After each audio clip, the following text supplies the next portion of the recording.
can start taping. Lori and Jeannie, you want to take it away? Sure. Lori, you want to take it away? I wasn't sure who to I'll go. just, let me just start since Gina had a question. Okay, This thanks. is a work session of council. It's not really meant to take public comment. That can be done in a regular meeting. This is for council to work towards a tentative budget and then a final budget in December. So that's the purpose. We're not really going to take public comment. It would not be appropriate to do that.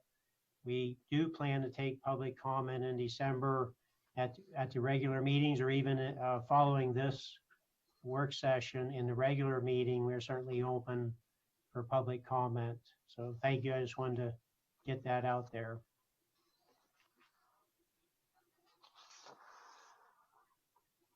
Your turn. Okay. So the big one tonight is the general fund, and we are short $240,875. Basically, one of the biggest reasons is because our revenue we're predicting to be down for next year.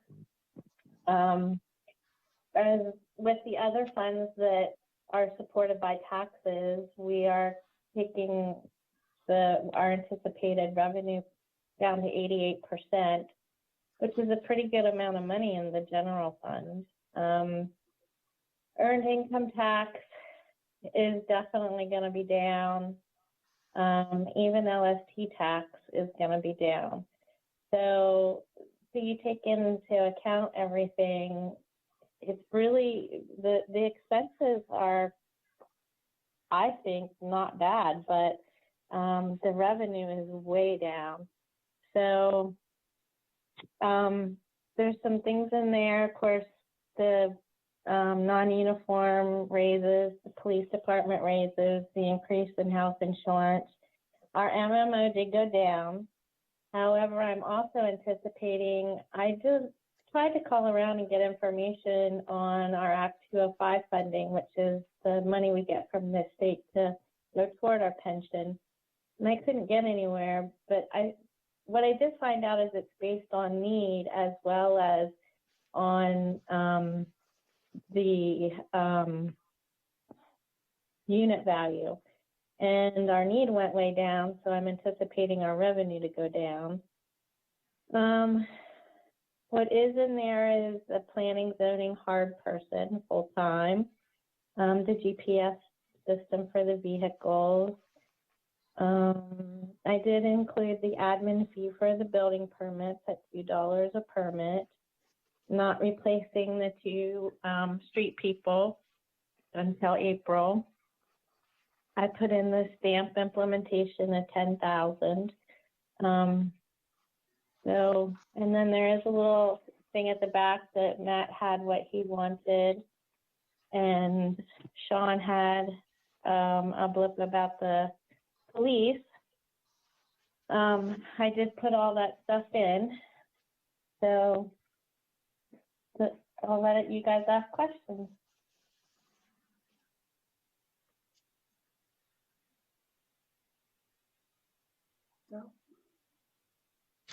Don't hear many. It's a little overwhelming, isn't it? Just a little. I have a question real quick. I was asked, and I forget, what's MMO? It's municipal something. Minimum municipal obligation. And so what that is it's what the borough is required to put into the police pension and the non-uniform defined benefit pension. We often throw these around, and sometimes the public doesn't know what they mean. So it's helpful. Good point. I tend to forget that, so thank you. As I do too. Well, I have a couple questions about some particular line items. 410,450 contracted service expense for police. Is this where that $10,000 for the review is going into? Yep. Okay. Then that makes sense to have it so much higher than it was this year.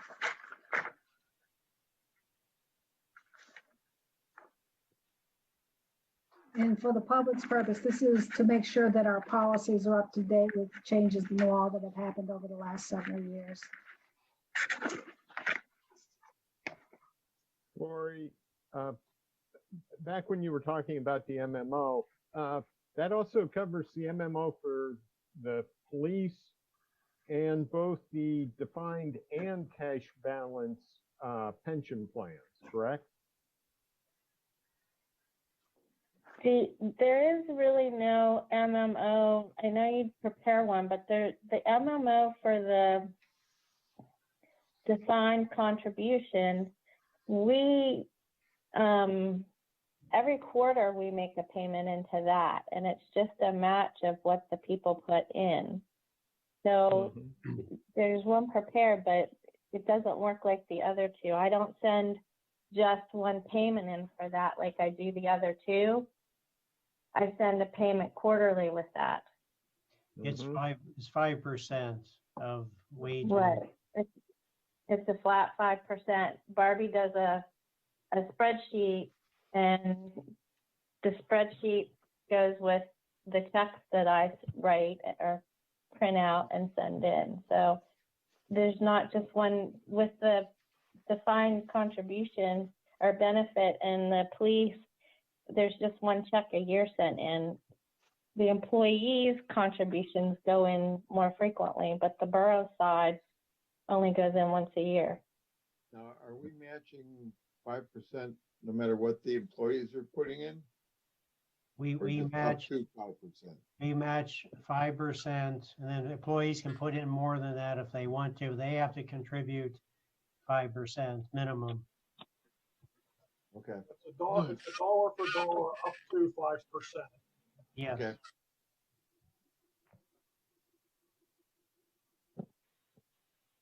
That makes sense. Can you tell me a little bit more about this vehicle purchase lease for the police? Maybe Jason could answer that if you can't, Lori. I'll defer to Jason. Absolutely. What's your question, Joanne? Okay, Hold on one second. Can you, whenever we're addressing like a question, can you give the number, the line item number? 410,740. Thank you. Sean in his note is saying that you all want a new vehicle next year. Yes. So the information that should have been attached to your packet, I wrote up on that. The last new car we bought was a 2013 or 2015, 16, I think. We haven't bought a car in 3 years. The one that needs replaced is a 2013. It is running right around 94. It's still in service, so maybe 95,000 on it right now. On mileage, it has well over 9,000 engine hours on it, which is getting pretty well to the end of its service expected reliable service date. So it's, an almost an 8-year-old car. The last two that we bought, we did the lease program, and we leased them for just right around $11,000 a year. And that was for a 3-year lease. Pricing out a new car, because the light bar and the emergency equipment that is on this 8-year-old car, I can't get parts for it anymore. It was a borrowed used light bar that we had gotten somewhere else, and it has also expired its life expectancy. I can't fix it anymore. So when I have one parts thing that I'm left that I'm keeping it pieced together, but it is about expired also. So the reason there's a bit of an increased cost in this car would be because I have to put new lights on it. I don't have any more emergency lighting laying around that I could reuse. So that adds fairly significant to the cost of the car. The car is about $36,000 for the car. The equipment is about $6,000 for the package that I looked at. The total then brings the car to about $42,000. If we did a 4-year lease, which I can do, I talked to the dealership that's doing the fleet program. We can do a 4-year lease. It's about $10,500 to $10,800, somewhere in that ballpark.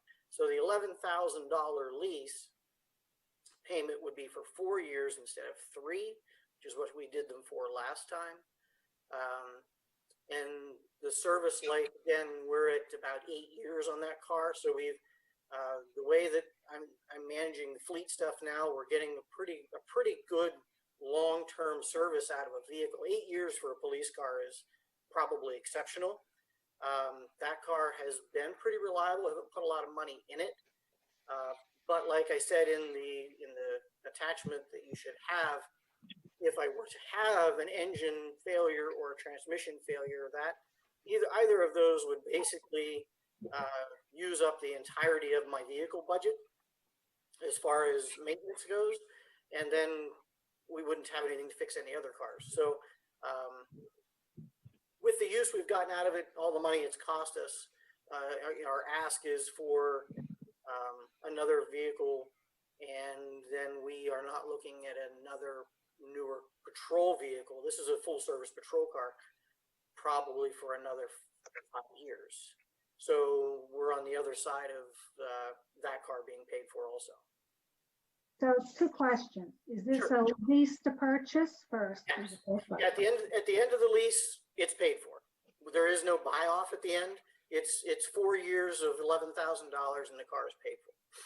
Okay. The second question is that we're trying to become more greenhouse gas friendly. Have you looked at alternatives for either hybrids or electric vehicles for the police vehicles? Electric is failing. There are some places that have tried it. The problem is the emergency equipment in a vehicle drains the battery system, and they're not getting any kind of. It's not functional because there's so much electronics in a police car that that's using up the energy for the car. So there are some places that have tried them. It doesn't seem to be working well, and there's a very limited amount of electric cars that you could look at that would be serviceable for a police car. There are hybrids. There is a Ford Explorer police package hybrid car. I did talk to the dealer about them. They are more expensive. I can't tell you off the top of my head what that increases the cost, but I believe it was upwards of, I think, $3,000 or $4,000 more. I want to say it was close to $4,000 more for the hybrid. The problem we would have because I wasn't up to date on what the advantages to that were, in talking to the dealership and explaining to him the speeds of our town, how fast typically we were driving, things along that line, it would run so little that we'd mostly run on the gas engine anyway. So he said we would probably not really capitalize much on the hybrid side of it because our RPMs of the engine would not run to a particular speed that it uses to charge the car. So we wouldn't really be running on the battery much at all. We'd be running mostly on the gas side of it anyway. So I didn't really go any further into the pricing of that just because it was a fairly significant upcharge, and we probably weren't going to utilize it enough to pay for that upcharge. Yeah, I have to agree with him. We had a hybrid Toyota Highlander, and anything over 20 miles an hour, you were on engine. And Bellefonte being on hills, I agree that you're on engine most of the time. There are like a Ford Focus, you can run it electric alone, but that's, again, it goes against what he's saying about the electronics burning up the engine, the battery power. So it doesn't really make a lot of difference. No, and that's why I did look into it. I did ask about it, do a little research on it.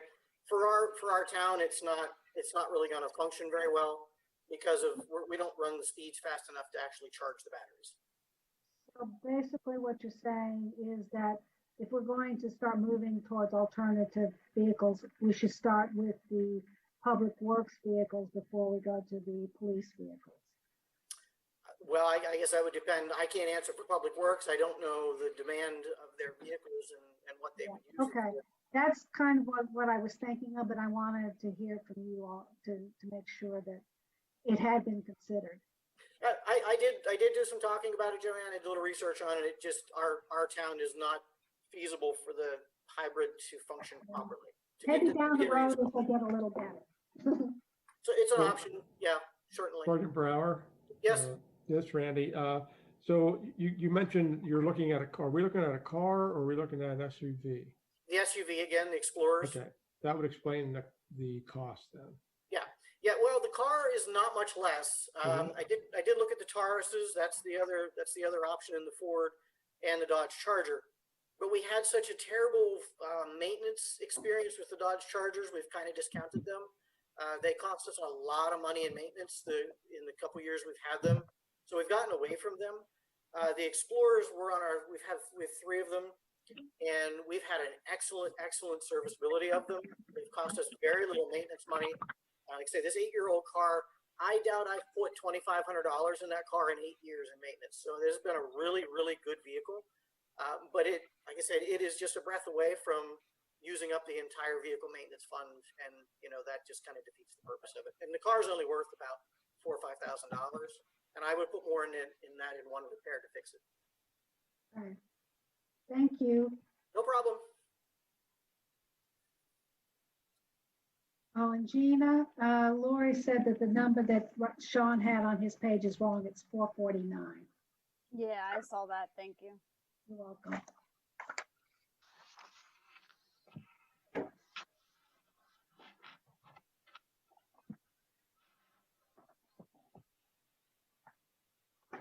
So we did discuss this budget in the finance committee meeting, and we know that we need to do some work to try to get that deficit down.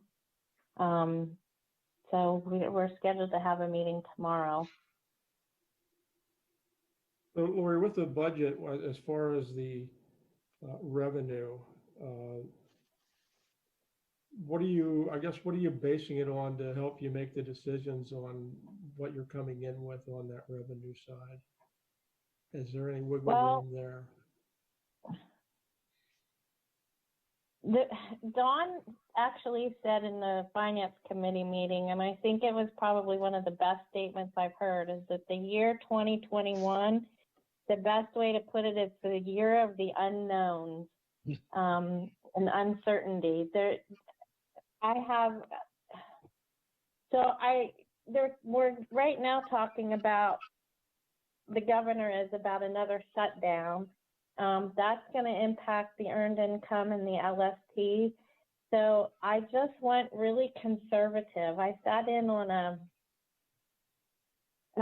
GFOA, which is the Government Finance Officers Association roundtable, and they all said too, they are being extremely conservative on their revenue because nobody really knows.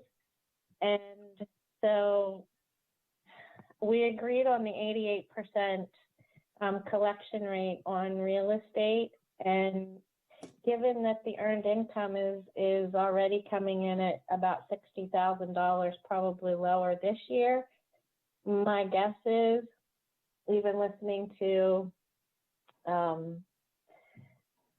Biden saying we could have a 4 to 6 week shutdown, I think if that happens, we're going to see a real significant reduction. So a lot of it is just listening to what's going on, and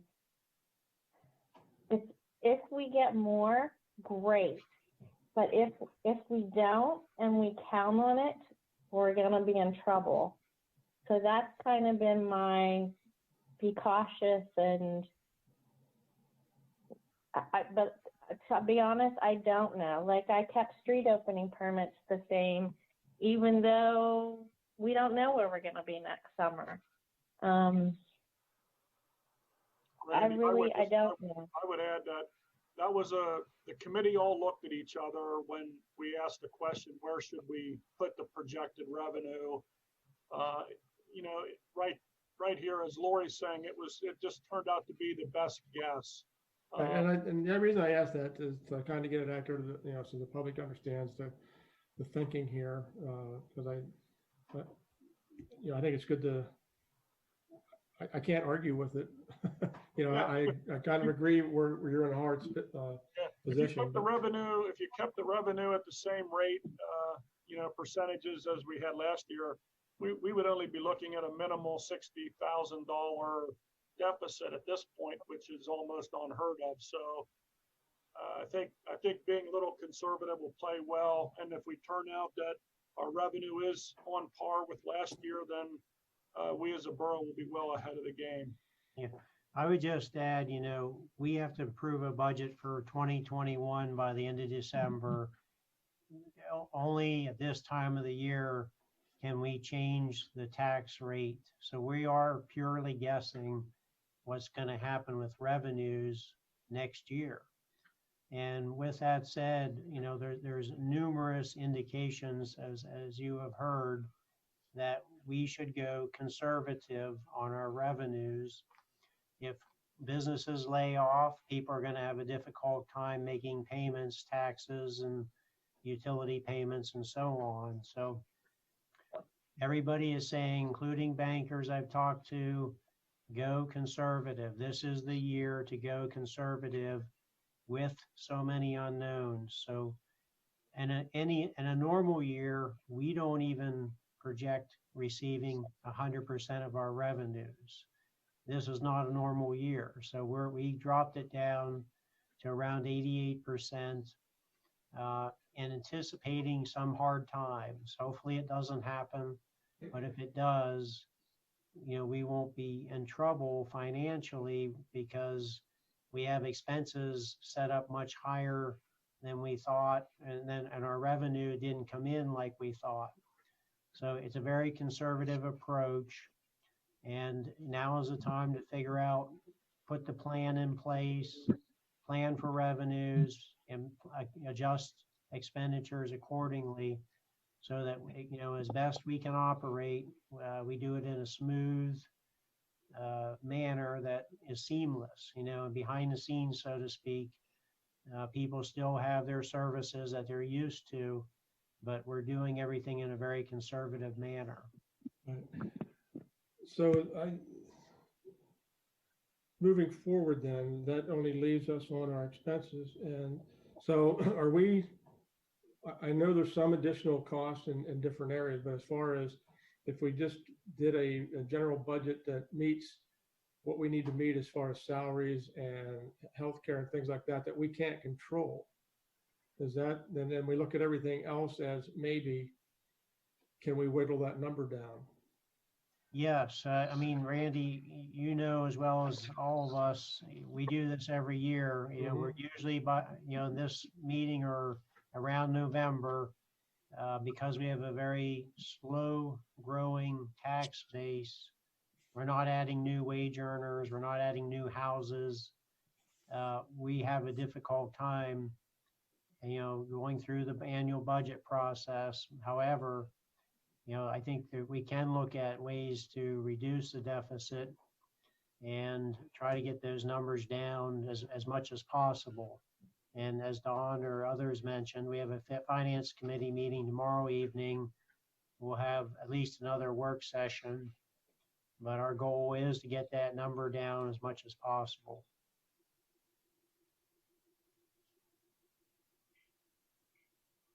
I have a question. Go ahead, Doug. Line item 410180, overtime wages, police. Total for 2020 is $32,902.20, and we're projecting for 21 $68,000. Does that seem a little high? Yeah, that is because, again, the police have sent in the past policemen up to help at the football game. And so I kept the $35,000 of revenue in for the football games. So if you look at 410-126, reimbursement for special police services, it's $35,000. And then I put the overtime wages up by that as well. So that's, again, a guess on my part. Is there going to be football games?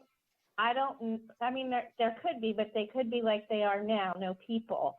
So if there's people and we opt to send officers, then we need to have that overtime as well. If there's no officers because there's no football games or whatever, then that number will go down. But it's kind of a one-to-one. We might get a little bit more than what we actually spend, but it's almost a one-to-one ratio. So if the 35,000 goes away in revenue, then that can come down as well.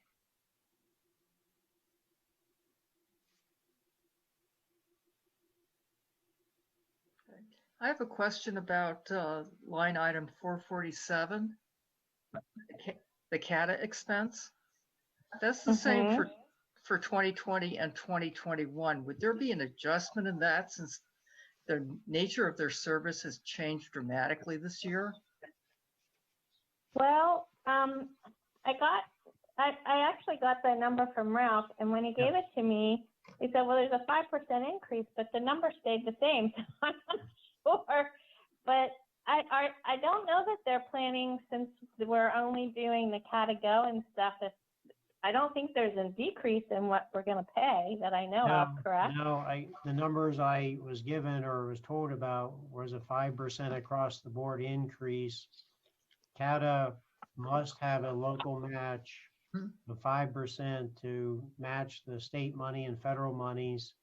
They're not just like us. They're being extremely conservative, or pretty much, not counting the money that's collected on the bus routes as people put the tokens in to ride on the bus. They need the 5% guarantee from the municipalities they serve. So okay. I was told just this last week, that it's a 5% increase. Sometime here shortly, we'll get a letter or a memo from the director that would give some more detail, but we were asked to figure in a 5% increase, which would take place, in July 1st of 2021. Okay, because part of their when things were running normally, part of their calculation was based on the number of road miles that they ran in the municipality, in addition to the kick-in for the matching funds. Yeah. And I just wondered how much that's changed since it's not the fixed route anymore, it's all on demand. Right. It apparently has changed. They're not going to use, especially, we're not even considered a member. We're considered a contracted service agency, and it's 5% across the board. They're not using the mileage because they're, in our case, they're running the Cata-Go. That is the plan, to stay with Cata-Go as much as possible. Now, they said, any plan can change, but they intend to keep using the Cata-Go for the foreseeable future. Okay, thank you. So I'm kind of like, if there's a 5% increase, that's not shown here because both years are the same between 2020 and 2021. I would double check that.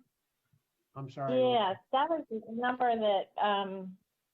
that was in that packet that you showed me, Ralph. So I'm not sure how they're figuring the number. Yeah, I have here in front of me. Well, I'll double check that. I mean, they're saying 5%. Maybe it's 5% on the numbers I gave you, Lori. But Ralph, might it be 5% on the 25,343 and not on what we budgeted?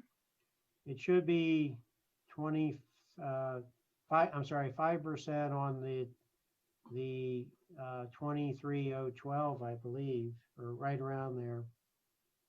Now that's the operating, and then the capital would be addition to that. So yes, it should be 5% upon. The capital would be another 3,400 roughly. So it should be 5% on top of 3,400 for capital, and 5% on top of 23,000 for operating. 5%. Yes, That's 20, so that is the 25,340. yes. 26, That's close. yeah, okay.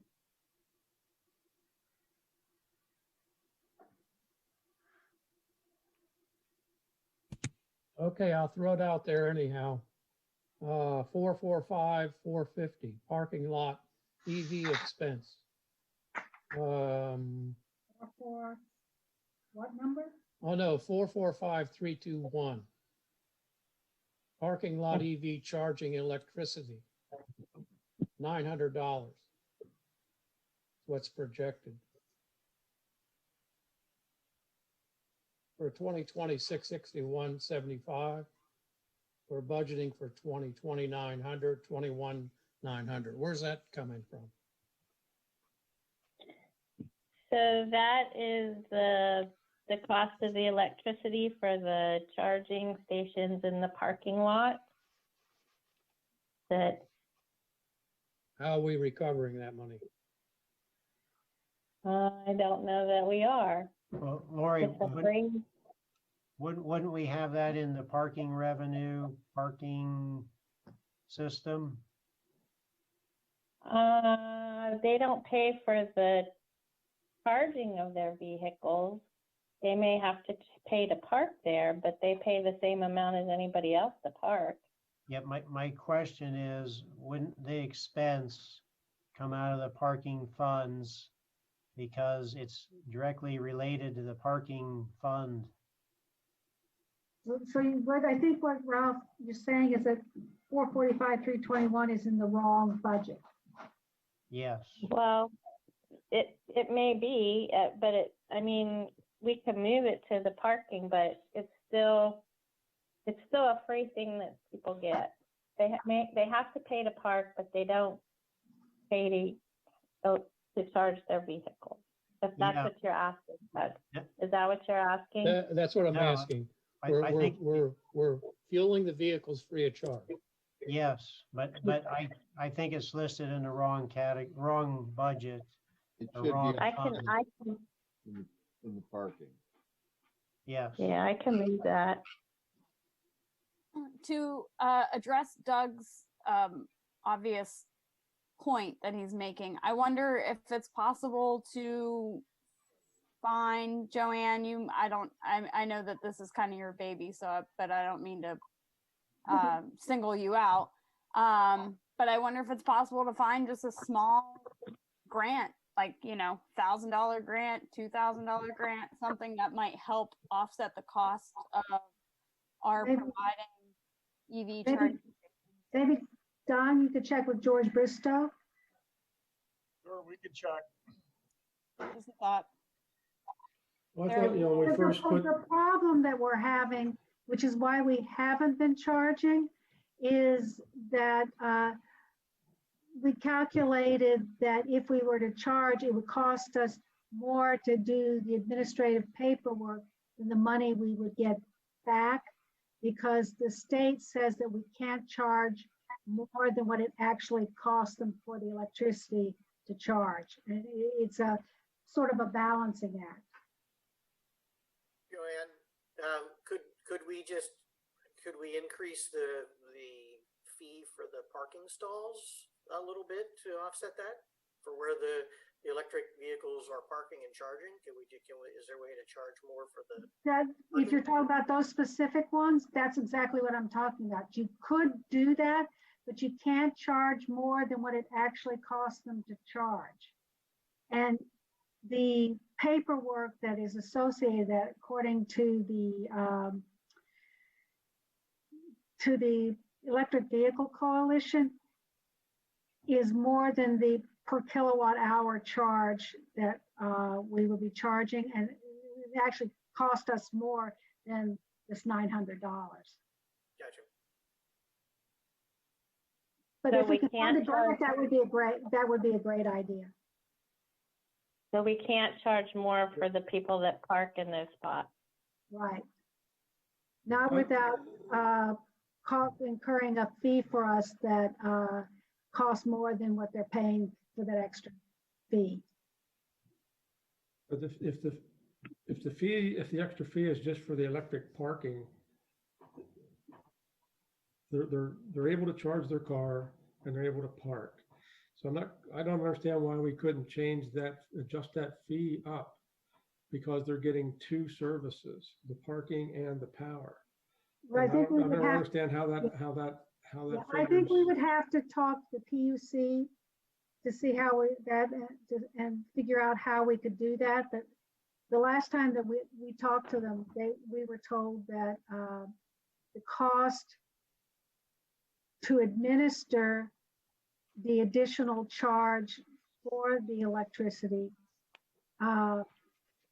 is more than the actual cost of the electricity. And because the PUC says that you can't charge more than the actual cost of the electricity, we would actually be losing money, more than this.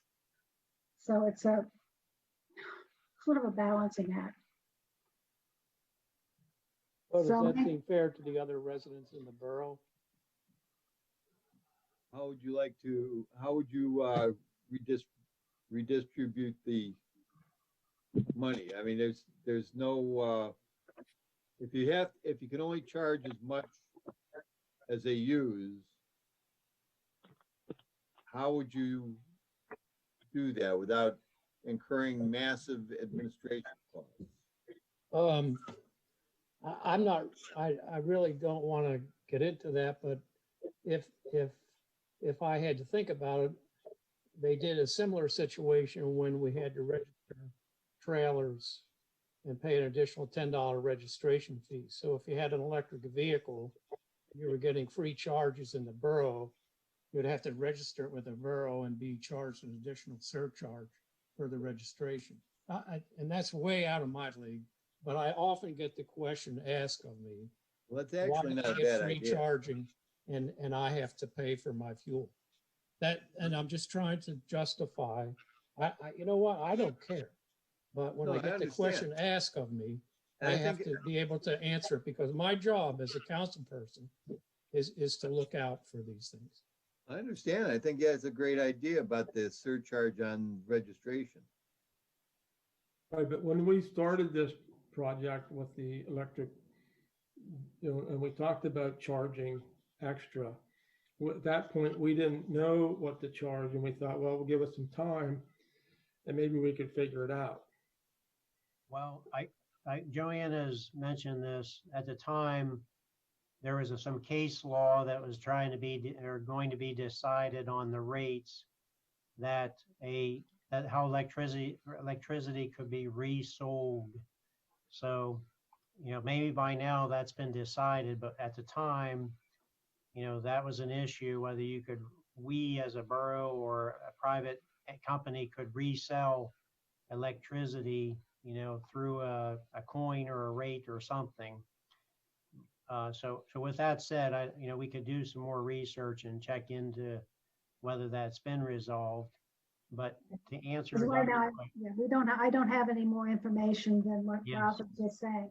We could check with the PUC with West Penn Power to see if this has been resolved, but that's why we haven't been charging extras, because of this third-party retail issue. My concern is that, we're losing money on these things. Well, regardless of what your administration fees are. Yes, now They there's a continue couple to increase. we talked about not trying to make money because it's considered like a loss leader to bring people into town that could stop for lunch while their car is charging, or do some shopping while their car is charging. But this is very common to get people into town. You see these chargers out by Weiss. They're not there by mistake. They're there to catch people, bring them into the store while their car is charging. And, yes, some of that was in the thinking when these things were purchased through a grant program. We would have to somehow provide for the electricity. But, and then the last word I would say is this absolutely should not be a general fund tax expense. It should come out of the parking revenue, and people can opt into that or opt out of, paying for parking or whatever. And we have to decide whether we want that as an expense, but it should definitely not be a real estate tax issue. Ralph, as I recall, when you were looking at the charges relative to the electricity, the bulk of the charges really weren't the electricity. The bulk of the charges were the meter fees. That's correct. Correct. So, I mean, I guess I'm a little bit of the opinion that maybe it's as though we had a really expensive parking meter, a fancy parking meter at a couple of spots. And when we sort of price our parking fees, we have to price according to the equipment that we are providing in those lots. I guess not charging for the electricity, but maybe it wouldn't be impractical to say that we should be charging enough for the spot to cover the meter fee, the electrical meter fee. That's different than trying to say I'm selling or I'm charging for the electricity. I'm basically charging for the opportunity. Yes, So- that's up to council to decide. We'd have to figure out how to either meter the space individually or figure out how to have the kiosk know that that's electrical vehicle space. Oh, that's right. They're all kiosks. They're not individual meters on those. Correct. Correct. Ah, crap. It was a thought. You're thinking. Well, can we get a couple individual individual heads and put them in there? We could. But yeah, that I was really shocked when I saw the meter fees. It dwarfed the electricity that we're actually selling. We're basically paying for meter fees. Yeah, that's correct. And that's the real shame of it.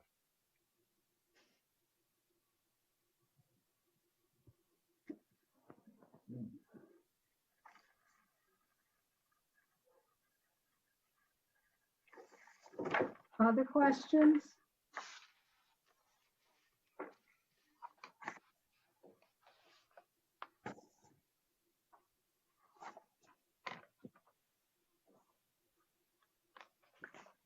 So what, we have 2 more meetings to figure this out, figure out this general budget. At the December meeting, we have to vote to advertise the tentative budget. And then the second meeting in December, we vote for the final budget.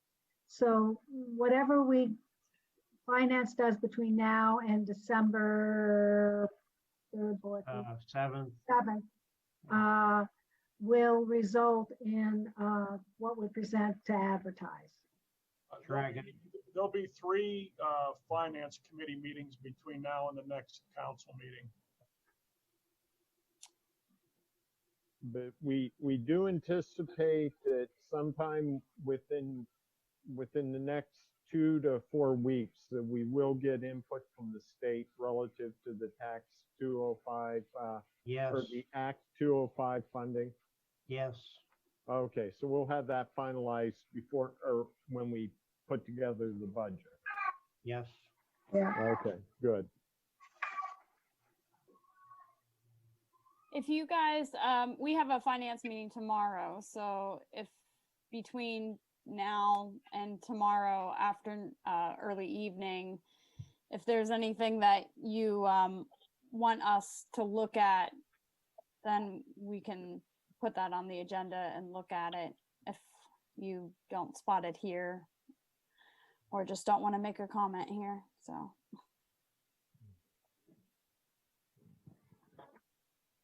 I don't think anybody's shy about a comment. Yeah, I know.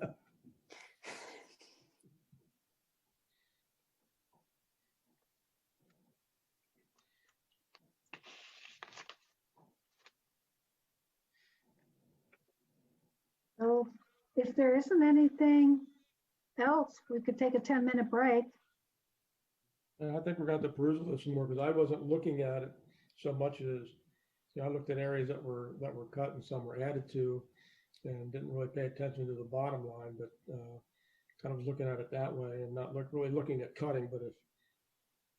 I think we're gonna have to do some major stuff. Yeah. If you can see any place that you think could reasonably be cut or eliminated, I'm not sure if there is anything that can be fully eliminated, but let Gina know. But I'm thinking of some of these expenses, we could probably just drop by 10%, and get a lot of Sort of what the government does is you all take a 5% cut across and see what happens. pretty much, but not quite. I mean, a little more strategic than that, but. Yeah, but most of our expenses are manpower related and And we we're can't do that. limited. Yeah, we have contracts. Yeah. Looking at things like janitorial service, might be able to cut back a little bit on because we don't have that much use in the building. Maybe do it, and if we've got them coming in 3 times a week, have them come in 2 times a week. You know, stuff like that. Well, you still have people working in there, and you still have to take the precautions and. Or the COVID stuff. Yeah. No, I understand, but I mean, if there's possibilities of reducing some of the overhead. There are. I'm just hoping there's bigger numbers that we can address it with, and it's not a nickel dime situation that we're trying to Yeah, do. but I'm going down through here and I'm not seeing a whole lot where, you know, the numbers look out of whack. So it's gonna be hard No, to I whack agree. some of these places. I agree, but we may have to take them out of whack because our revenue is out of whack. So something else is going to have to go out of whack as well. Oh, I understand. But I'm trying to minimize the damage. Joanne, you included the bulk water fund budget. Is that to be discussed at this time or later on? We can. There's really not much going on in the bulk water. It's obviously it's where the sale of the bulk water to Milesburg and Coca-Cola, the revenue goes in. It's kind of meant for matching grants and if we want to do any projects. So for next year, we're of course making payments on the waterfront property and the armory property. And we're going to purchase the subway well, we put a down payment on the subway property, but, and we decided to use partly money from here and partly do a loan. So that loan and that payment will come into effect next year. But otherwise, it's just kind of little stuff. There's a little bit of electricity because we have to keep some heat on at the armory in the winter to keep the pipes from freezing. There's sometimes a little bit of legal expense to get some insurance, but basically it's payments on the loans that we currently have, and if there's any grant matches, which there's really, as of right now, there's really not much going on in the grants next year. So that's pretty much the bulk water. There's no revenue from taxes to go in here. It's mainly the sale of the bulk water. So that's the bulk water fund in a nutshell. We're not on COVID-19 expenses and 498 with $5,000. Is that money? Is that returned then through some kind of grant or through some government entity, or is that a budget that we need to cover? So we did get. We started tracking the COVID expenses separately when this all started. not knowing what was going to happen. We did get the 60, I think it was 64,000 from the county. I don't think there's any more revenue expected from it, but just in case, we've still been tracking them because if something would come up, we want to be able to say, here's how much we spent. I have it in every fund that had that. The water had some, actually the parks had some, sewer. So everybody kind of had COVID expense. There was extra cleaning supplies and different things like that. So we've just been tracking it separately. It would also include things like if one of our employees has COVID or a family member has COVID, we put them on a 2-week COVID isolation. Their sick pay would come out of this COVID-19 expenses and not out of the regular. No, it doesn't. It comes out of wages of whatever fund they're in. You're muted, Muted, Ralph. Ralph. We track it separately in case there is reimbursement funds, as Lori indicated. We, tag it, keep a track of it separately, but they're paid out of wages until there's a grant or something, that is available. But within payroll, it's tracked separately, but it still comes out of wages. Yes. Okay. I misunderstood. Sorry about that. Lori, with Ralph, don't mute yourself, Ralph.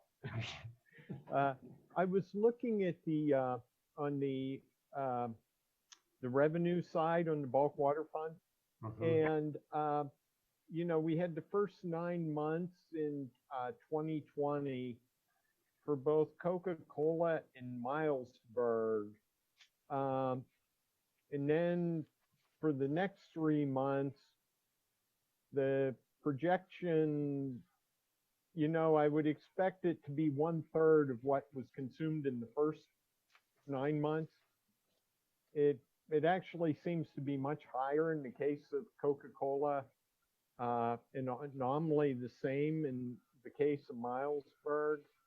Do we feel confident in the total projections for 2020 from those two sources? Yes, I feel confident. The reason that it's like that is because we began billing only Milesburg for bulk water usage, and they paid just at least through May, June, something like that, for both Milesburg and Coca-Cola, which is why there's the one in between that says bulk water sales. But then they began only paying their portion and making Coca-Cola pay their portion.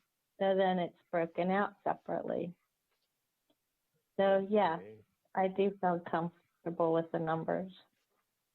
I don't want to go into this in too much detail. There's some legal proceedings taking place. I would just say we don't, this revenue is not meant to match expenses.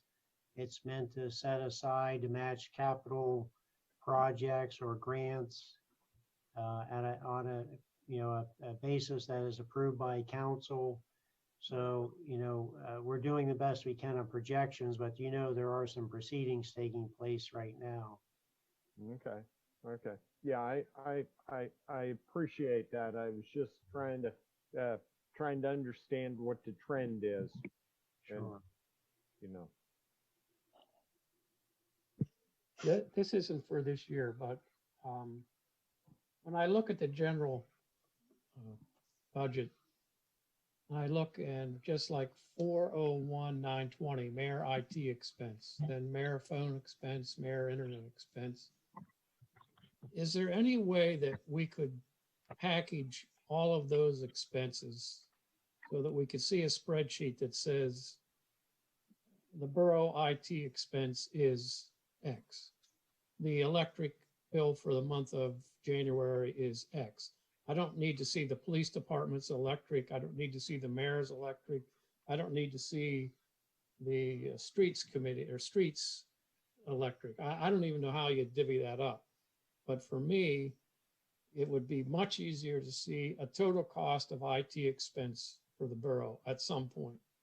And then, as Mike said, if we do a 5% across the board cut, we see that IT expenses for the borough is $300,000. So let's take 5% of that and work our way down. That's my suggestion. I see every expense. Each one has janitorial, IT services. You go to expenses for the administration. We see IT, cell phone. I want to know the cell phone bill for the entire borough employees. For what is our cell phone bill monthly for every department total? Doug, can I ask you, we've already asked the finance committee, we've been seeking a list from council on the items that you want to see. As soon as we get a list, we'll start giving you those reports. I just jotted down some of the things that you said, but anyone else that has things that they want to see in particular, please let us know, and we can start doing it now that we've got this new program that Lori has worked all summer on. But really, we can give you the total for IT, but every fund has to, and every department has to bear a cost of the electricity, a cost of the IT. So we can give you a total, but like there's also IT that is just for a certain department. Like sometimes when I get a bill, it says, oh, we did work here, we did work there. So it has to be the fund that uses the service has to pay for it. Like I get electric bills specifically for the sewer plant, specifically for the water, specifically for refuse, that has to go to that fund. So it kind of has to be broken out the way it comes in. Yeah, I would just like to see a gross number for each. Yep, we could do that now, yeah. Well, it's 7:30, so we need to shut this off and move over to the regular meeting.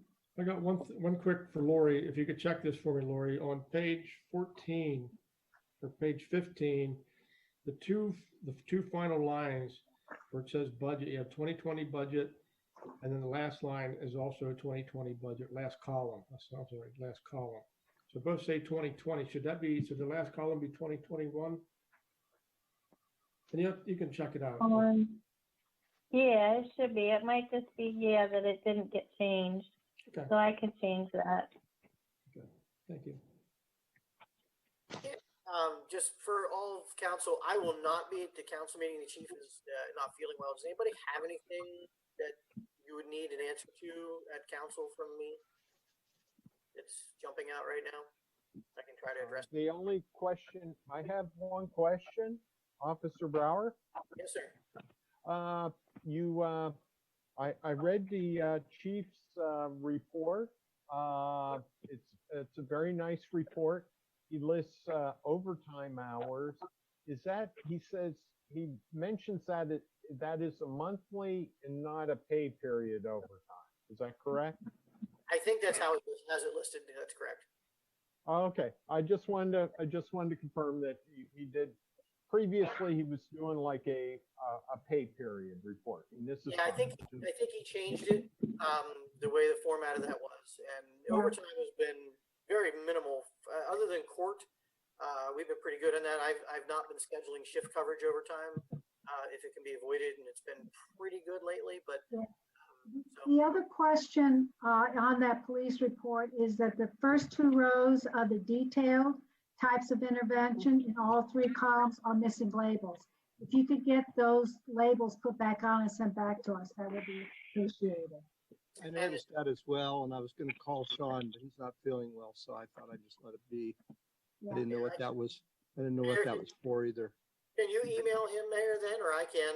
I don't have that in front of me right now. I can ask him tomorrow.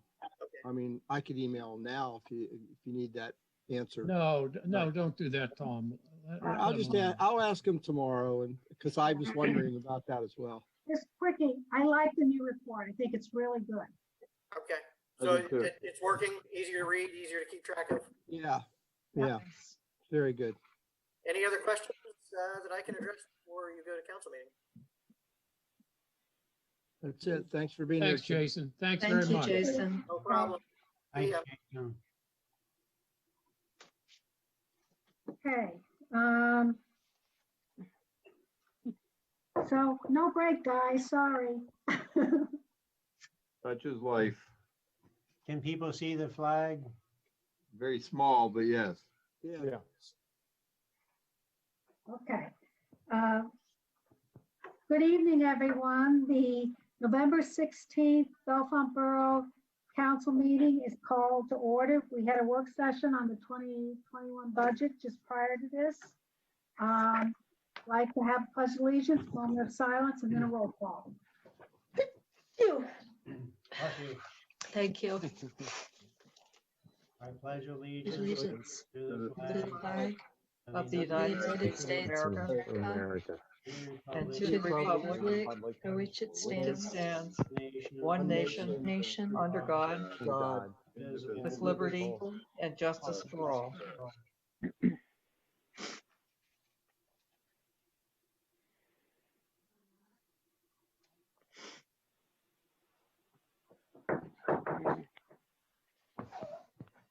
Sit down. Okay. Roll call, please. Ms. Thompson, Present. Ms. Tosti Vasey, Here. Ms. Walker, Here. Mr. Brackbill, Here. Ms. Cleaton, Here. Mr. Eaton, Here. Ms. Umbowski, Present. Mr. Johnson, Present. Mr. Prendergast, I'm here. Mayor Wilson. Present. Need a motion to approve the minutes in a second. Make the motion to approve the minutes, Brackbill. I'll second it. Eden. Any changes? I just have a comment. It's really a pleasure to read the minutes as they're presented. The condensed version is really working out nice. Yeah, I liked it. Seeing no amendments, all in favor of the minutes as presented, say aye. Aye. Aye. All opposed? So moved. Consent agenda, unless there's something, I don't think there is anything. Ralph, do we have anything? No, we have nothing this evening. Okay, so we'll move on to written then. All righty. First one is letter from the CCMPO, or Metropolitan Planning Organization, in regard to our comments on the long-range transportation plan. We wrote in about the intersection of State Route 150, Phoenix Avenue and Mill Street, and we asked that they consider improvements to that intersection or those intersections, as well as pedestrian, bikeway, walkway to the former Ciro complex. And the comments came back that, they will try to consider this in upcoming TIP programs, and suggested that we look for funding for the pedestrian walkways and bikeways, as that's typically not an MPO project. But, I think there's some reassurance there that they're looking at our projects, and they'll try to work them in as funds are available. Any questions? Seeing none, next one.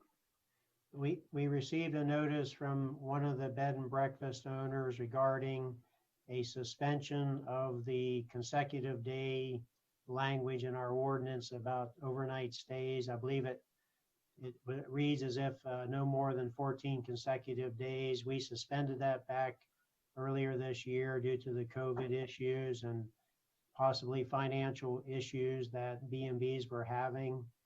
The word is that suspension's not needed anymore. We can revert back, if council wishes, to the language in the ordinance and just have the maximum stays not to exceed 14 days. We need a motion to do that at this point. Sure. I'll make the motion. Prendergast, I'll second it, Clayton. Prendergast and Clayton. I think it's a temporary, it was a temporary, Yeah, Yeah, it would till the end of the year, but if we're going to change it before then, we would have to do it. We'd have to do it by motion to rescind it now. Would Yeah, it be I- worth keeping it, I don't know, on hold or something if the COVID situation doesn't change and we go back to the kind of situation we were in where they were requesting a longer than 14-day stay?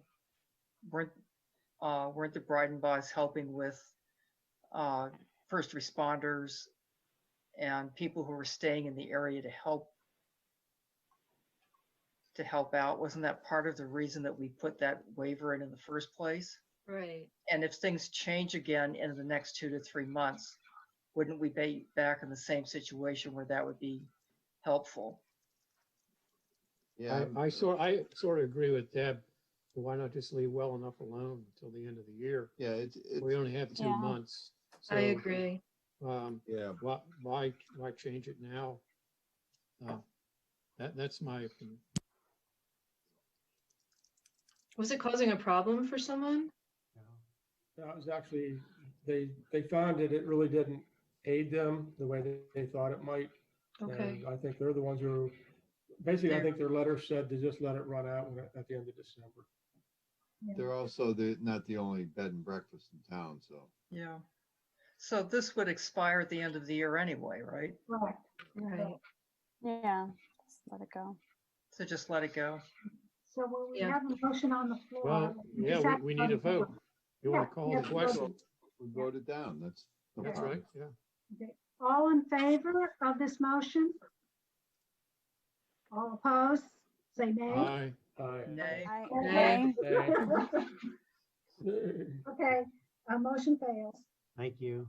Well, we do appreciate the letter and the suggestion. All righty, thank you. The next letter is in regard to the recycling industry. It was passed on to me from our Center County Recycling Center. It was an article from Western Pennsylvania where, some of the municipalities there, some of the counties are struggling with the cost of recycling since the markets have dropped out or dropped down very low and the expenses are still there. Expenses are still high or increase a little bit each year. So the article is meant just to inform elected officials and staff what some of the difficulties are and why there's rate increases that are being passed through from the Center County Recycling Services to us as utility billers that we'll collect and send back to them. So it's there for your review. And the next item is, I'm sorry. Ralph, can I ask a question? If the recycling authority can't, if the recycling authority can't recycle the material, is it just going to the landfill anyways? It almost sounded like some of the products are, John, or they got to pay to get rid of them. Some of the plastics and so on, there's virtually no market for, is what I read into the article. Price of oil is so low that it's cheaper to make new plastic than it is to recycle the old. Yeah. Right, so, And it's just sitting in a landfill somewhere. yeah, so China's not buying it anymore. do we save money if we just send everything to the landfill right now? That's a debatable question. Let me just mention that we, being over 5,000 in population, are mandated to have curbside recycling pickup service. So the state made that law probably in 1985 or thereabouts, right around the time they opened the transfer station. So, we have to live up to that law. So Ralph, let me ask this question related to what John's asking. Is there something that if the stuff is going to end up in the landfill anyway, is there some way we can figure out what should continue to be recycled and what can't be, and then let the public know? Yeah, I would think that that is what the recycling, there's a board, Center County Recycling Board, you know, that I think that's what they're probably looking at doing, probably reducing the amount of collectible items, is my guess. Okay.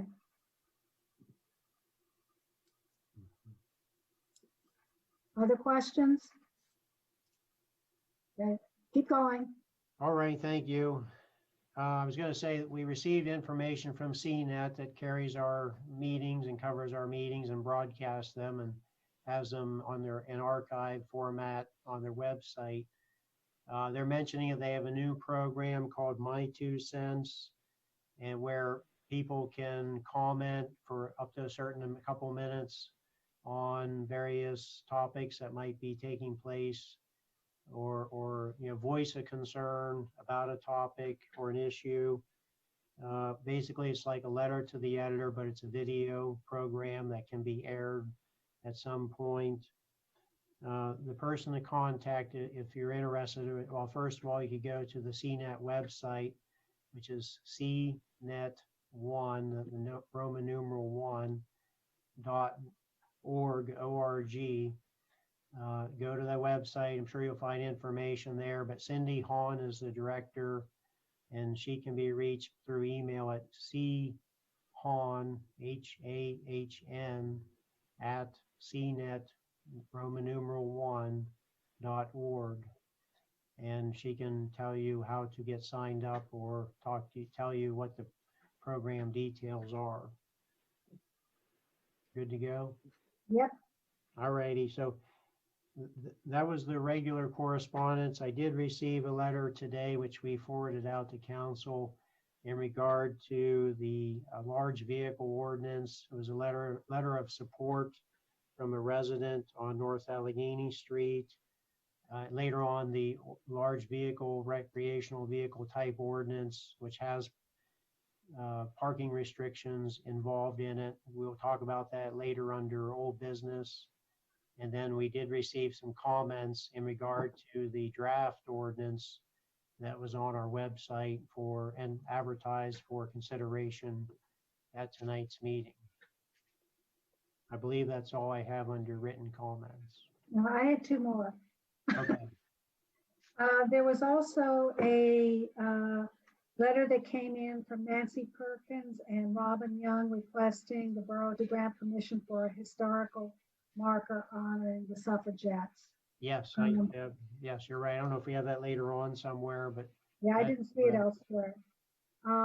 What I would like to do is refer that to streets. I talked to Nancy this afternoon, and there are several concerns about that particular sign and whether we're even the appropriate agency to be dealing with this. So I'd like to refer that to streets. Sure. The other is an email that I think every member of council got, and I'm just mentioning it so the public knows that it came in. It was sent to all council members from a group called No Cop Money, PA, and it was the gist of the letter is that it requests that each elected official pledge not to accept endorsements and donations from police unions. Just wanted to put that out there that we all got that. That's such an issue in this borough. Yeah, so just an FYI. That's it.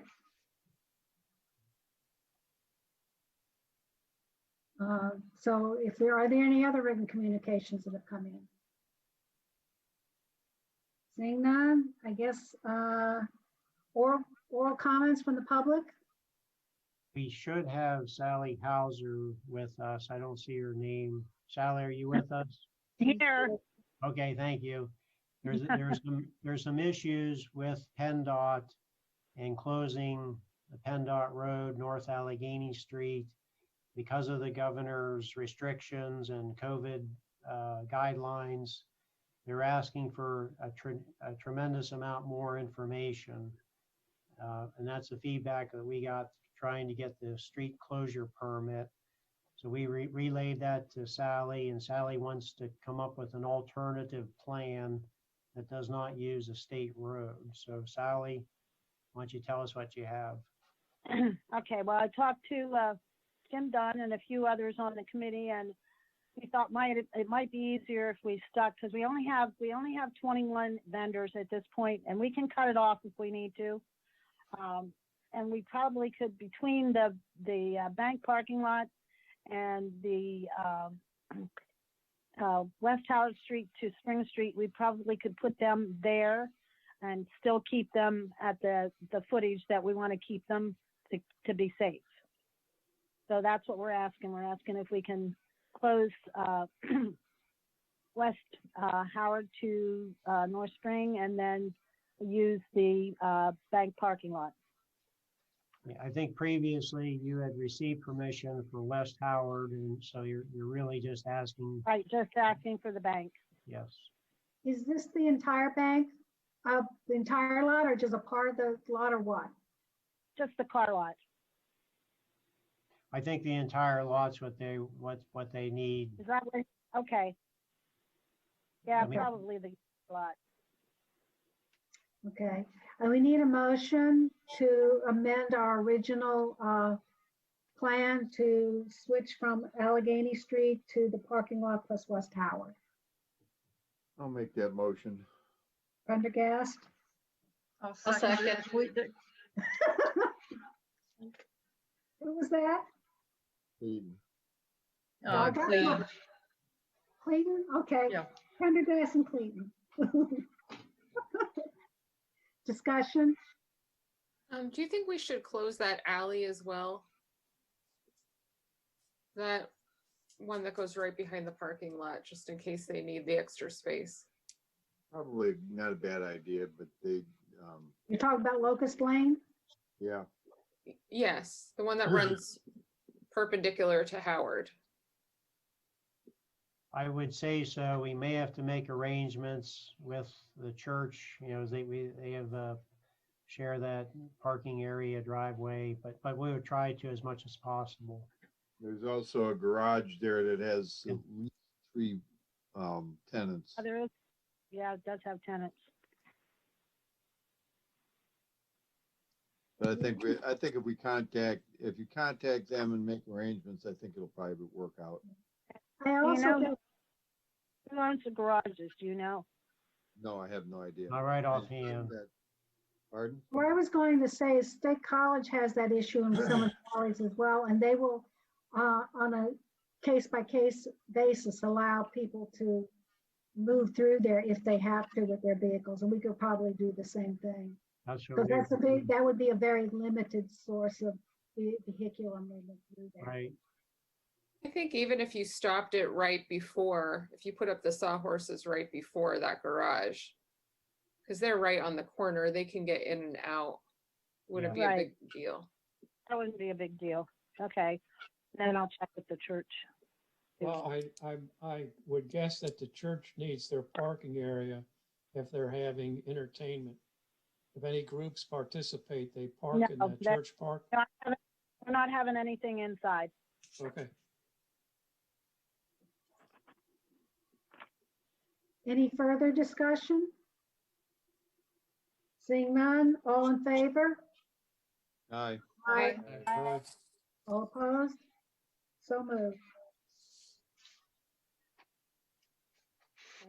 Thank you, The only other thing I have, Ralph, is I just wanted to know, I had sent a letter about decorating day. Yes. And I just want, we're gonna need that truck on Friday. We're gonna cut greens on Friday at 4. I think the letter said Saturday, but I can check on that. Yeah. Whatever is in the Well, letter, I forwarded down to. We don't need the guys. You need the guys in the truck on Saturday, but they usually park the truck so we can throw the greens in the truck and they're all ready for the guys. Okay. All right. No Okay. problem. All righty. Thank you.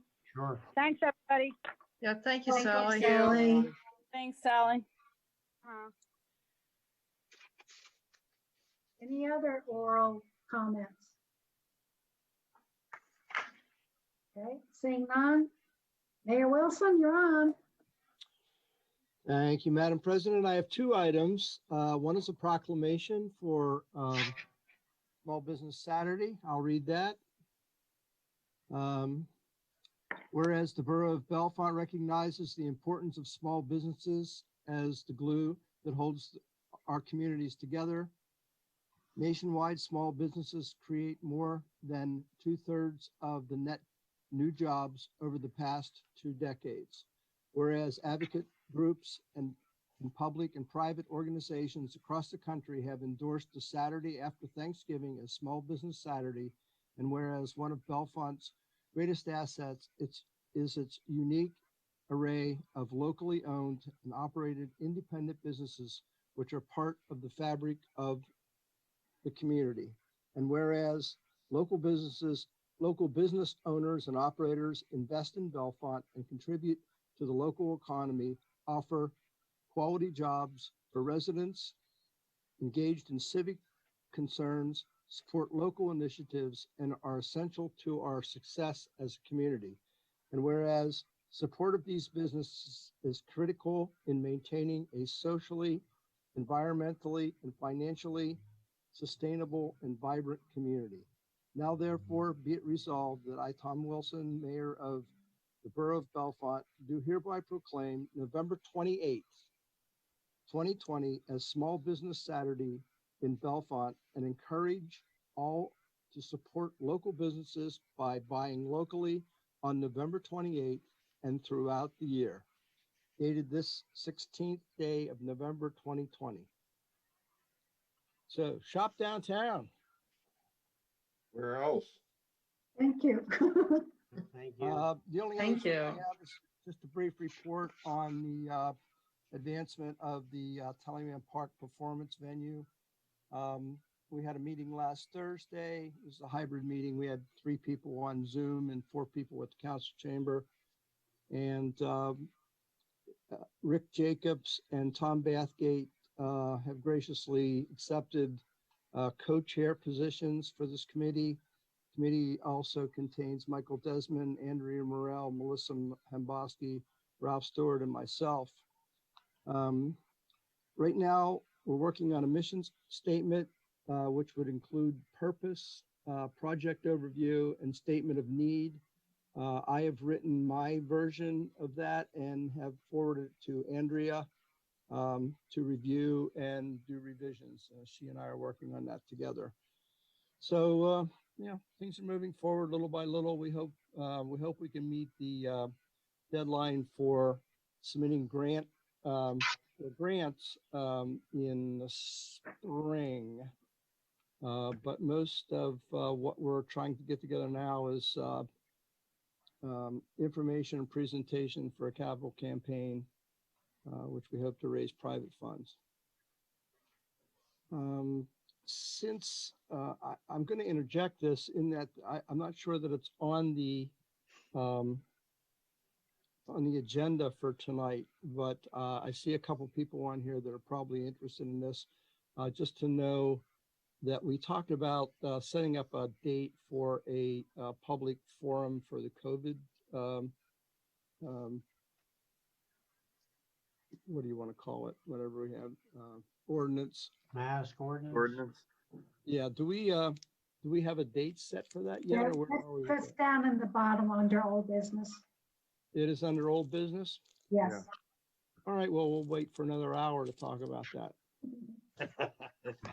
So hang in there, Barb and Scott. All right. That's all I have.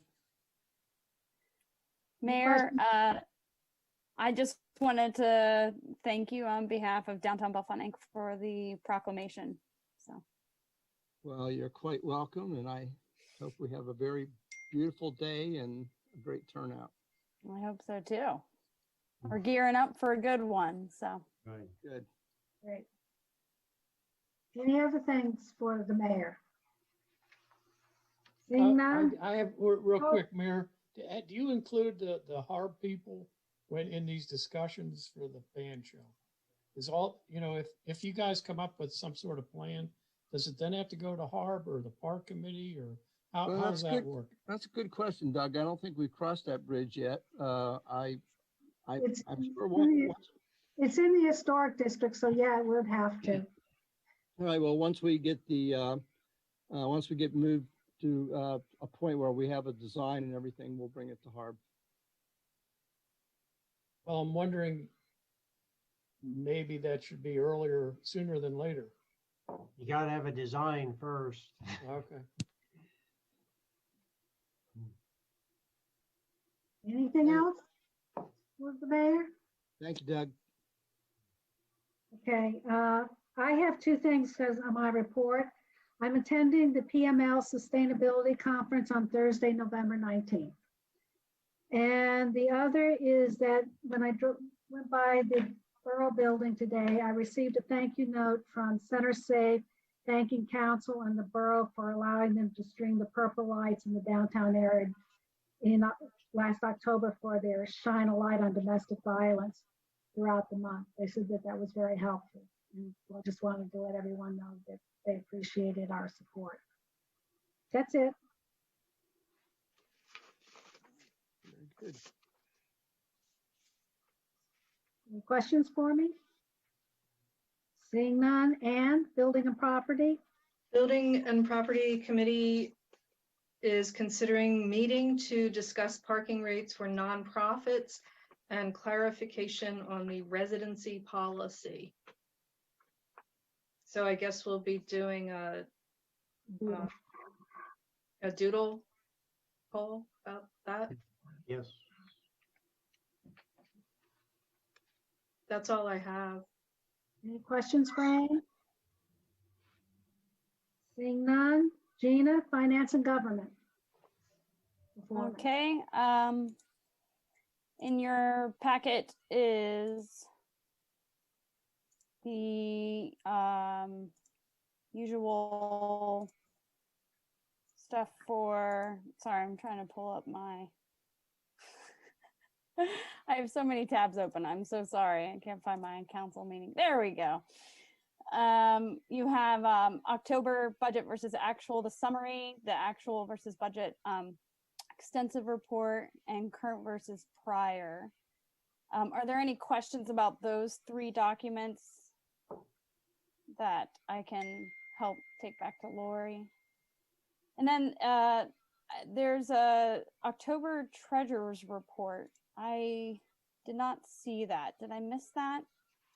It's there. Okay. Okay. Sorry about that. And then, are there any questions for the treasurer's report? Okay. Just a quick update. We had a meeting on the 13th, and we're having another finance meeting tomorrow. And we are discussing the general budget, kind of going through it, seeing where we can make some cuts if that's possible. If you guys have any questions, as we already discussed in the work session, then just let me know and we can make sure that that gets on the agenda. Finance committee will be having, I think Dawn said 3 meetings before, so you will have other opportunities. Just feel free to email me or email Lori directly, however you want to do that. And then there's the PML utility line insurance program, and I'll turn it over to Ralph to talk about that. This program was brought to my attention through Joanne, I believe, that maybe learned it through the PML Association. You know, from the authority perspective, who oversees water and sewer programs, they have looked at these programs in the past and really kind of were hesitant to join in. They don't know they don't see the value in them at this point in time. I mentioned to Joanne that I could pass this on again, see if they maybe change their position on this. But you know, PML has a vendor that has the program. Pennsylvania Rural Water Association also has a vendor that has the same program. It's been around for years, but our officials have been reluctant to join in on it at this point in time. So for the public's purpose, so you know what he's talking about. This is a program where the borough takes care of all the water and utility and sewer lines up to the point of your house. If there's a breakage or a plumbing issue within your property line from there to the house or plumbing within the house, you're responsible for all these costs. This program would provide a minimal insurance program for you so that if should you have a problem, that would pay up to, like, for one of the programs is $3,000 up to the other ones, and the other two are like $8,000 for fixing your lines if there's any issues. You would pay the company that is contracted with PML or the Rural Water Association for this insurance, goes on your water and sewage bill, and then the borough would get something like 50 cents for each insurance subscription that's made. So it's like, and there are 3 different ones, so it would be $1.50 if you were to take all 3. So it would provide either funds for the sewer and water funds, or it could be split, or it could go into the general fund so that we could help pay for the staffing that are associated with public work, because that's where the money comes out of for those particular jobs, is out of the general budget. So it's something I thought we could talk about in the finance committee. Sounds good. Let's get the budget worked out for 21 first. Yeah. Gina, what time is the meeting tomorrow? Is Um, it noon? Is it noon no, or 4:30 or? I assume 4:30. 4:30. Yeah. Okay, thank you. Thank you. Anything else, Gina? No, I don't have any other items on the agenda. Any questions? Seeing none, Parks and Rec, Melissa? My first note is that Talleyrand Park restrooms will close for the season after Victorian Christmas, which is the second weekend in December. Dawn, do you have an update on the Governor's Park restroom? Yeah, Melissa, I'd give a quick update. The masonry work is complete. We've ordered the trusses and the roofing and everything else. We'll probably begin doing that here in the next week or 2. Hopefully get that closed in here by December sometime. And then from there, we'll just be working on the interior of the restroom over the next couple months. We'll probably send the final invoice for our CDBG funding, which is $21,000. We can be reimbursed yet on that. We'll get that prepared and sent out in the next couple weeks after we get the invoices for the roofing, materials, cost. Other than that, everything's going pretty well with it. Thank you. An update on the brick path. The bricks were dropped off at Mays Memorials in Lamont. They should be engraved this week or next week and hopefully sent back to the borough before December. If you'd like to purchase a brick, it will not be engraved this year, but it will be engraved next year. And you can do so at talleyrandpark.org. Melissa, question. When you say both Ralph and I have had a call here in the last week about people wanting to purchase a memorialized something. So we've told them about the brick program. Can you tell me if you're going to do that next year, are you planning on doing this once a year? And do you have an idea on the time frame so we can tell people when they call? Yes, this will be an ongoing fundraiser for the foreseeable future.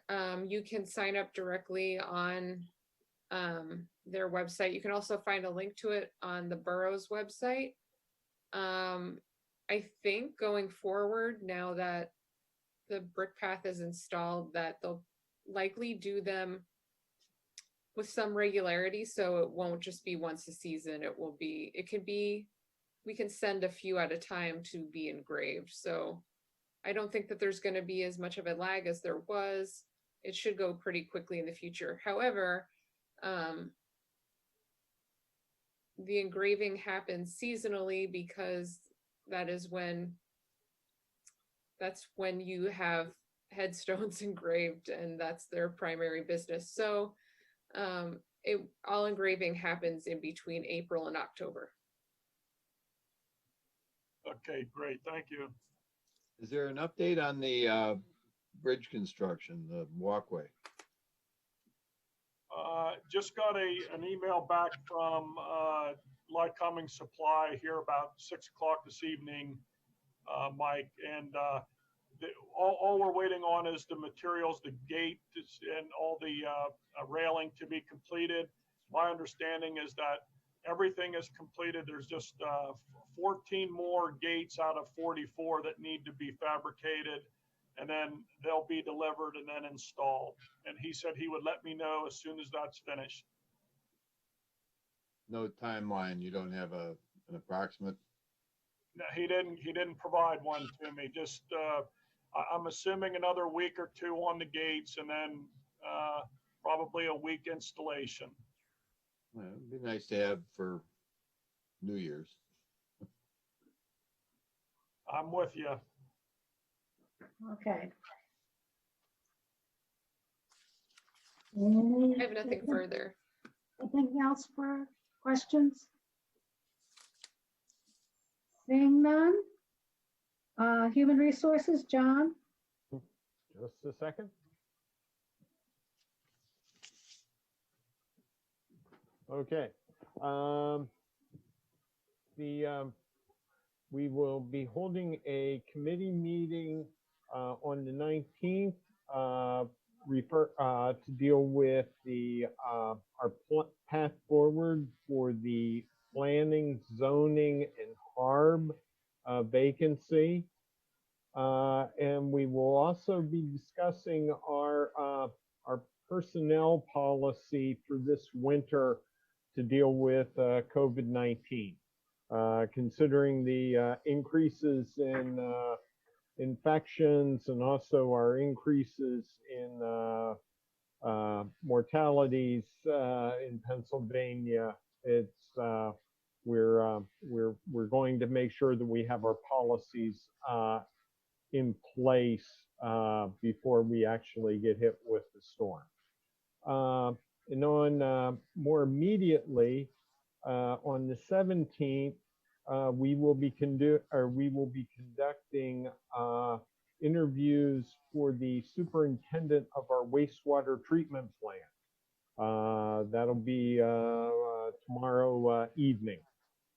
So that's what I have to report. And I'm reporting back that I still have a couple of council members who haven't sent me their management review forms yet. If you know who you are, send them to me. Wait, we have an elected officer that did not complete his form? I wonder who that could be. Joanne, I do have a couple questions before. Yes. I'm gonna give you a call. I have Okay. a couple questions on the form. So, Okay, no problem. thank you. Maybe we need to consider who we make elected officers. No, just have to do a review on their performance. Okay, I'm done. I'm ready to be voted out. Okay. Anything else for Human Resources? Joanne, if I could just mention to the other folks on the HR committee, the interviews for the wastewater treatment plant, that was a modified committee made up of the chair of HR, the representative that sits on the water authority, because that person routinely attends those meetings, and Joanne, Ralph, and myself. So we didn't include everybody because it would have been just, we thought it would have been exhaustive and too many people for the 4 candidates, which at the time we didn't know if we would have them all in one night or 2 days or 3 days, whatever we could, we didn't know how it was going to spare out. in terms of being able to coordinate all that. So that's why it was limited just to the 3 council members. Thank you, Don. Anything else? Seeing none. Moving on to safety, Randy. Okay, had to unmute there a couple times. Fire exec committee meetings being held this Thursday, November 24th, over at Lambert Hall. I'm sorry, that's 2 weeks away. Natural gas line break on October 16th. We had a after action review held on November 12th. Ralph, I don't know if you posted what you sent out on the website or anything, but there was quite a few things that we talked about, and Ralph pulled out a few of the items, and I'll just run over real quick because it was an important issue. The incident was relatively short, but it seemed a lot longer than a relatively short part when you're sitting in the middle of town or trying to figure out what you're going to do with yourself for you don't know how long. There were several agencies in and around Bellefonte responded or provided backup. There was no fault of any employee of the borough for hitting the natural gas line. All protocols were followed. And during that meeting that we had, I guess one of the main reason for the issue was that Columbia Gas's maps were off a little bit. Things move around underground when they're in there for several years, and they were just off target. So, we kind of talked about that a little bit and look at ways to improve on that. The Borough Public Works Water Sewer Collection employee Brett Meyer performed in an exemplary manner. Once the gas line was hit, he immediately called 911, get out of the area, and began lifting manhole lids in the area in case the gas was migrating. The more the gas is concentrated, the more dangerous it becomes. Council and staff need to stay familiar with the practice of unified command system used during emergency response, and we can do this through the NIMS program, the training and other similar training. Even if we have had the training before, it's good to get a refresher. And the County Emergency Service Department and Columbia Gas will look forward for and provide training opportunities with the format dependent upon the pandemic situations. So we're not looking at anything right away, but probably, hopefully next year. And we need to encourage citizens to provide cell phone and text numbers to both the county and borough reverse 911 systems, as these are the opt-in services communication system. These systems have different brand names and databases work the same way. Center County government uses a brand called Code Red. The borough uses a brand called SwiftReach, and he has attached information on this that hopefully we can share with residents either on the website or sending information to them as far as signing up. Ralph, you got anything to add? Well, the after action review is fairly standard. Anytime there's a significant emergency in a municipality, we or the elected officials and staff and first responders typically go over the actions taken to see what we can learn from it. We're not really, it's not meant to point fingers or find fault. It's meant to improve our practices and do things better and quicker and more efficient in the future. So it is very valuable, and we do hope to learn from this. I will say, we mentioned Brett Meyer, Craig Harold, a number of our public works personnel really did perform very well under a very difficult situation. I want to recognize them as part of our staff. I also want to recognize Jeff Warren, the Center County Emergency Management Director, who helped us facilitate the after action review and was there on site during the incident.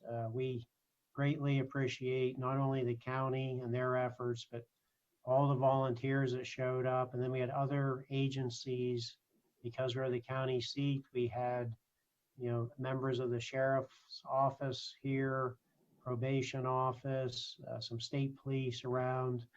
We were very, very fortunate to have many partners. And then, as a matter of fact, people who responded, other agencies like Milesburg Fire was on standby as a backup. and other agencies. So just an overwhelming good response. I just hope we can repay the favor if someone else has a problem in their municipality. But it was, I think, a very good learning experience, and thank goodness no one was hurt. Okay, moving on, Safety Committee met this evening at around 5:30. We were discussing a program for evangelism called See Something, Say Something. And we're discussing different resources out there that may be used, that if you're downtown, anywhere within the borough line, that you see something happening, to have a 911 call possibly. We're going to reach out to the 911 system to see if they can help us with that. But we're looking at different ways where you can, you make that call and you're going to get an immediate response to the police. And then hopefully they're, not in the middle of something at that point, but hopefully they can free themselves up and get into that area to see what's going on at that point. Ralph, you have anything to add on that? Well, we are looking into vendors and processes, to make this efficient and effective.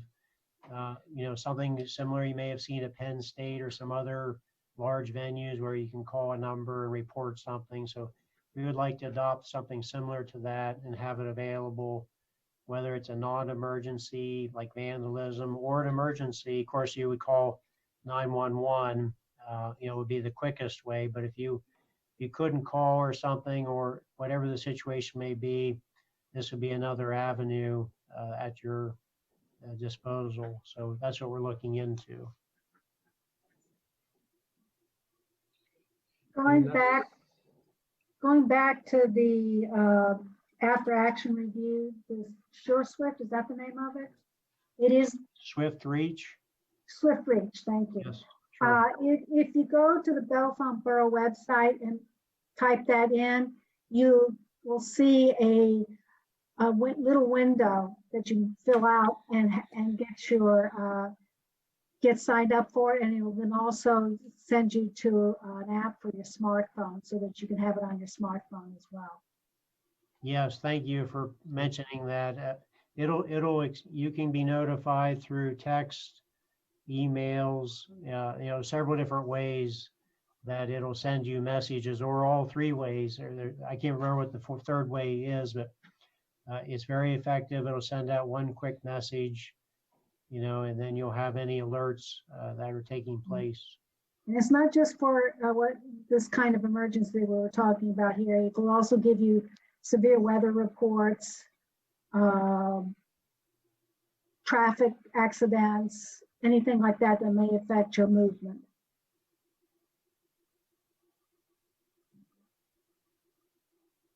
That's all I have under safety.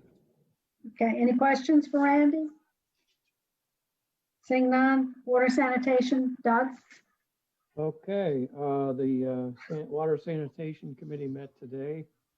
We were addressing I call it the MLRC, Messer Lane Recycle Center, the entry gate. We had a lot of discussion, and I'd like to thank Mr. Pendergrass and Mr. Eaton, who are committee members, and Mr. Stewart and Mr. Haldeman. We always have a productive meeting.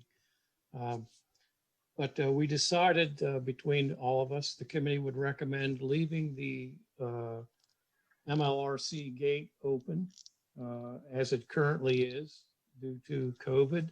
And we're sort of liking the honor system that's in place right now, where all of our depositors are sort of following the rules of what is to be deposited there and what is not to be deposited there.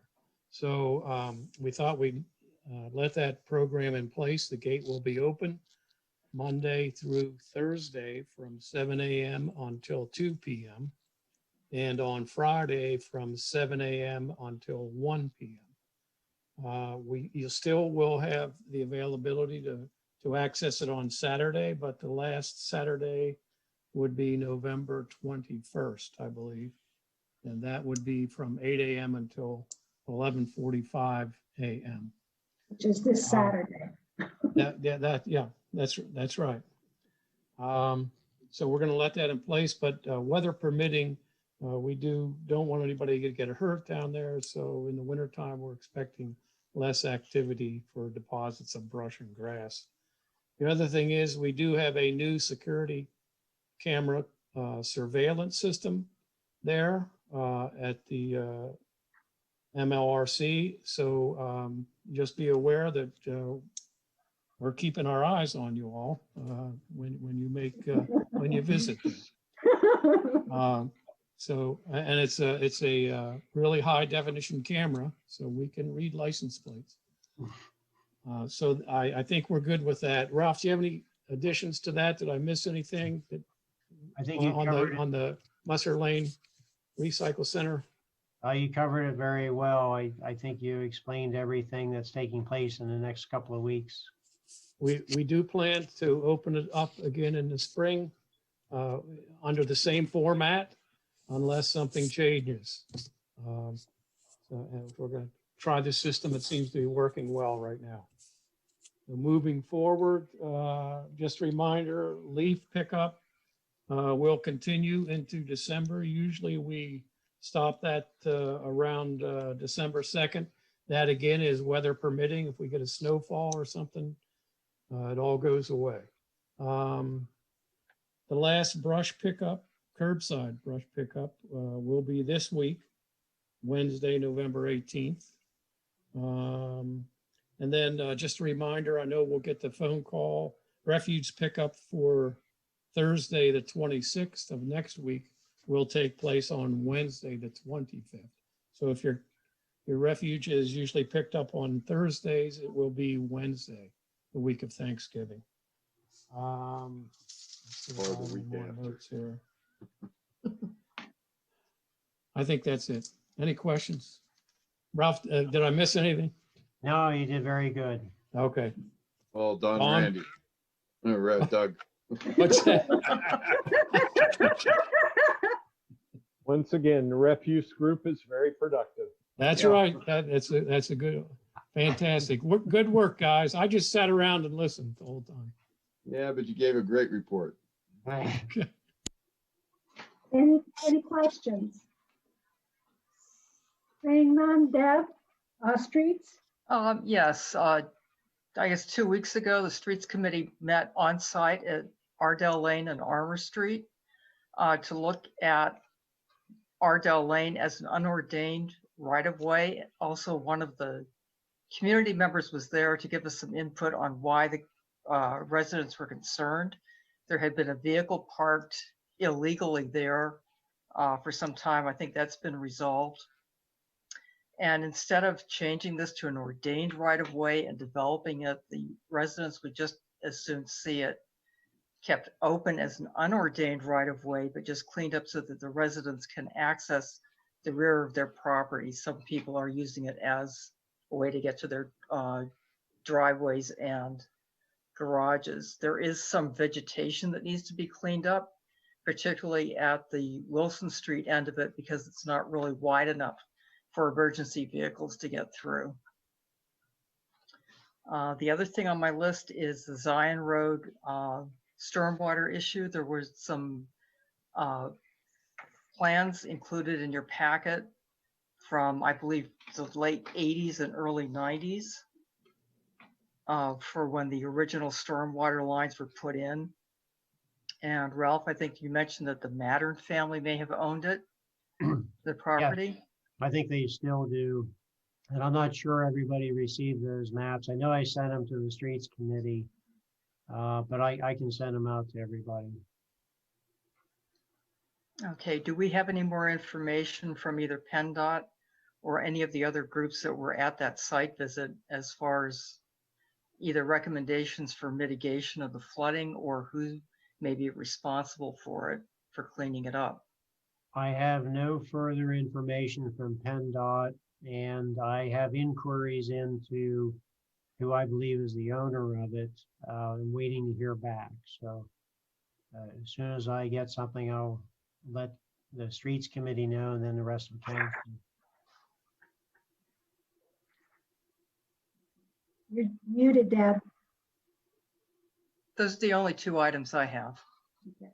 So do we need to set up a streets committee meeting to follow up on this as well as on the historic marker thing that we referred earlier in the meeting? I'm willing to, as soon as I receive anything, get it out to you. And then if you want to meet, we could do it after that. I know from what Nancy told me that there is some time sensitivity to this marker issue. So we may want to have a short meeting one way or the other about that.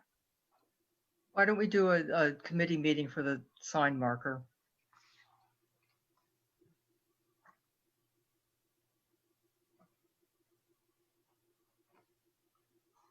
And she would like to attend that because she's got further information as well as in the letter. Yeah, that would be great. Thank you.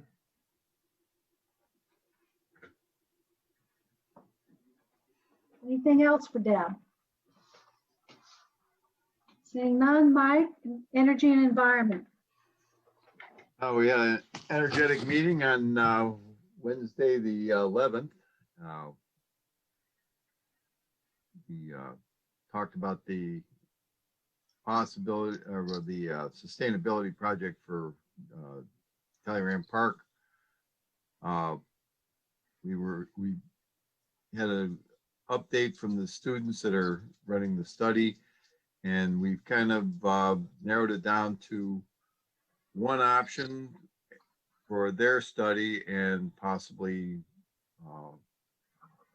we'll have other studies done for other options down the road, but they're going to focus on one, and we'll see how that pans out. And the other thing we got was a letter from the Wilson Engineering Services. I'm a little shaky on this one. Have we contracted with them? What they sent us was something that was more or less an outline for further discussion. That's correct, Mike. We didn't contract. This is the engineering firm that the Department of Environmental Protection contracted with, and then we were partnered into that particular program for that with them. So we're getting their expertise at no cost. Essentially, what we need to do here is they're asking for input from us on a preliminary outline. So we need to get the committee together and sit down as a committee along with them to go through that outline. That's got to be the next step, and hopefully we can do that. I can get back to them and we can set something up in the next week or two. I also think that we had agreed a while ago that we would get the task force from the Climate Action Plan involved in that meeting, since they were the community people that were interested in what was going on. And then eventually, once we get further along, we might end up with a community forum. Yes, and I do have the information, Joanne, on that task force that you wanted to, the climate action task force that you wanted to try to establish. I'll get that information out to the committee within the next 2 days. Okay, thank you. So we'll set up a doodle and figure out a time for the meeting. But not Thanksgiving, please. Where's your sense of adventure? Okay, anything else? Okay, we're moving on to Office of Community Affairs. Ralph? Sure. The first one, we did not have we had the Planning Commission, but not the HARB meeting, but the minutes are there in your packet. There's no action items for council. In regard to the HARB meeting, again, that there wasn't any applications to review. The nuisance report, I just got word our nuisance officer was away out of town and was not able to get us the written report. We'll try to have that by the next meeting. He apologized, but he just had to be out of town. Okay. Life happens. Yes. Any questions for Ralph? Seeing none, special committee reports. Go ahead. Well, we have it listed here that Melissa will be giving up the library board seat that we have as a council representative sitting on that board because the borough gives a fair amount every year towards their operations. And we're looking for someone who may hopefully elected official, but we can go beyond that if we don't have anybody. So just a reminder that this seat will be available come January. So if there's any council member that would like to work with the library, let us know. And if not, Don has said that he would do it, but it does need to either be a council member or someone on staff. And what's your time frame for getting that filled? Melissa, you're in through the end of the year, correct? Yes, my term is up at the end of December. So your first meeting would be January of 2021. It meets the fourth Thursday of every month from 6:30, and they're usually about an hour or two. It's a really easy gig. I just need to not do so much. So it's a great board. They have a great mission. They do great things. It's not that hard, and you make a pretty good impact. What is the term of the appointment? 2 years, 2 or 3 years. I can't don't. recall. Maybe 2 years. I don't know. I honestly can't tell time, so I don't. I have no idea. It's a blur. I think it's 3 years. It is. Yeah, I think it is 3 years. Life goes too fast. I have no idea. Okay. Thank you. Thought I was the only one that was time challenged. It's so much fun being a trustee. It just went by like that. That's my final answer. Okay. Any other special committee reports? Yes, I do have one. Go ahead, Dan. There's a Nittany Valley Joint Planning Commission meeting on 11/19. That's the Thursday I was thinking of. I just had them backed up. So that's at 6 to 8. That's a virtual meeting. I don't not have a link for it yet. Randy, I think you should have gotten one in that Elizabeth Lose. Was it added? email. It might have been. I did look at that. So I plan to be there also. yeah, I know there's going to be some discussion about this, the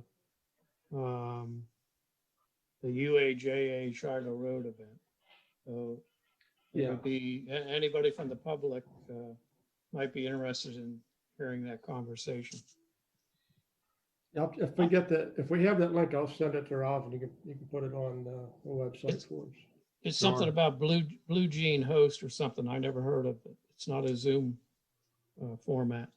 That's right. It's not a Zoom meeting, so No. I did see that. So I need to go and play with that to make sure I can get on. Yeah. I have an MPO, if Randy's finished. Okay, go ahead. We do have an MPO coordinating committee meeting on November 24th. So I'll be giving you a report on that.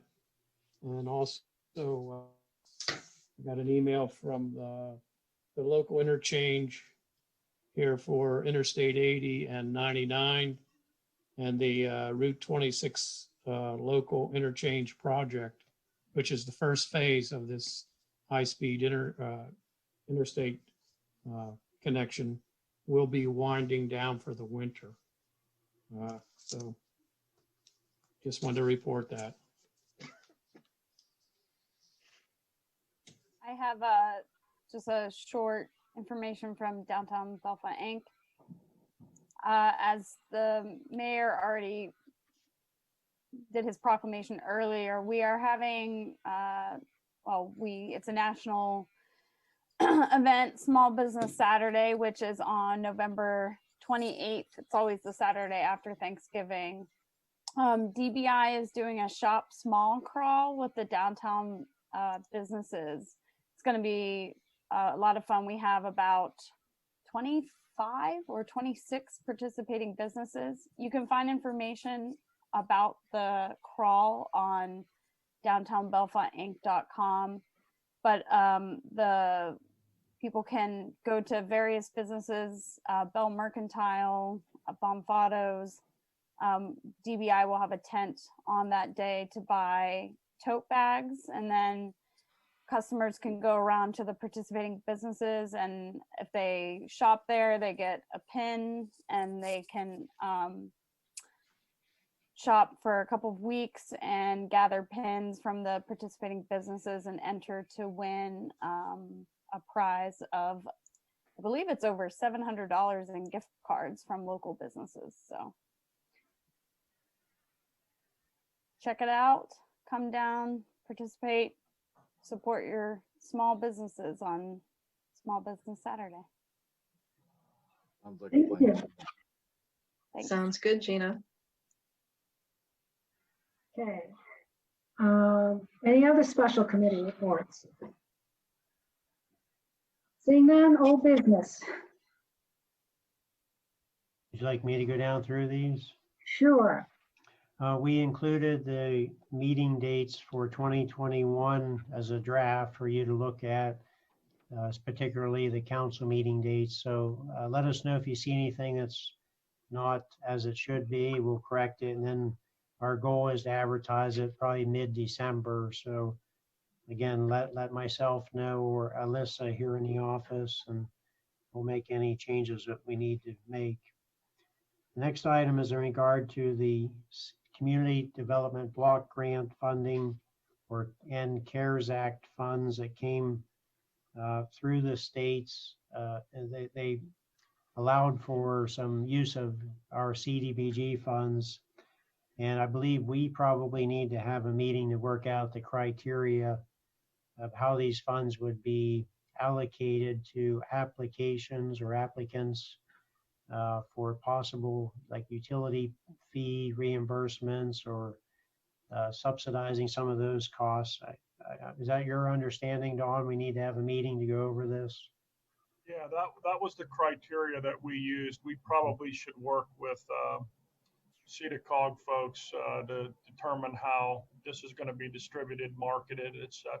But yeah, Ralph, it wouldn't hurt to have a meeting with some council members on. Since we've been running all the other COVID-19 stuff through the safety committee, do you want to just continue doing that? That'll work. Or, Okay. yeah.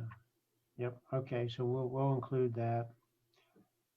One of the old business items is the details for having a hearing or public hearing in regard to the mask ordinance that has been talked about off and on for a while now.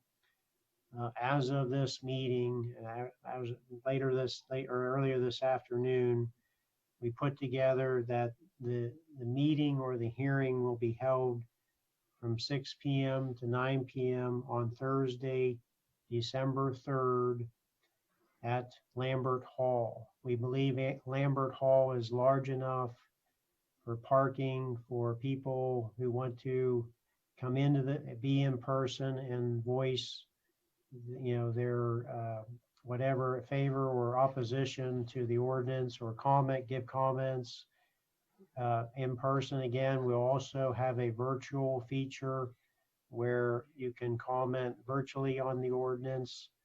And we're looking at making this a one-way in comments, and then you exit out another way to try to keep people distancing and all of the things that we're supposed to do in regard to a indoor meeting. So we're working very hard to make sure it's as safe as possible, as efficient as possible, and as many people can comment as possible. And we, through the process, we're going to ask for pre-registration so we know pretty much exactly how many people we need to plan for, and whether you're going to be there in person or virtually. Then we'll work out how you're going to be scheduled so that you don't have to wait in a crowd or anything. We'll work out all those details. Ideally, our goal is to have this meeting broadcast live through CNET and YouTube. and be recorded. So if somebody misses it, it's available. You can always send in written comments ahead of time. And so we'll make it as easy as possible to comment. And then secondly, I want everybody to know there is no action planned that night on the ordinance.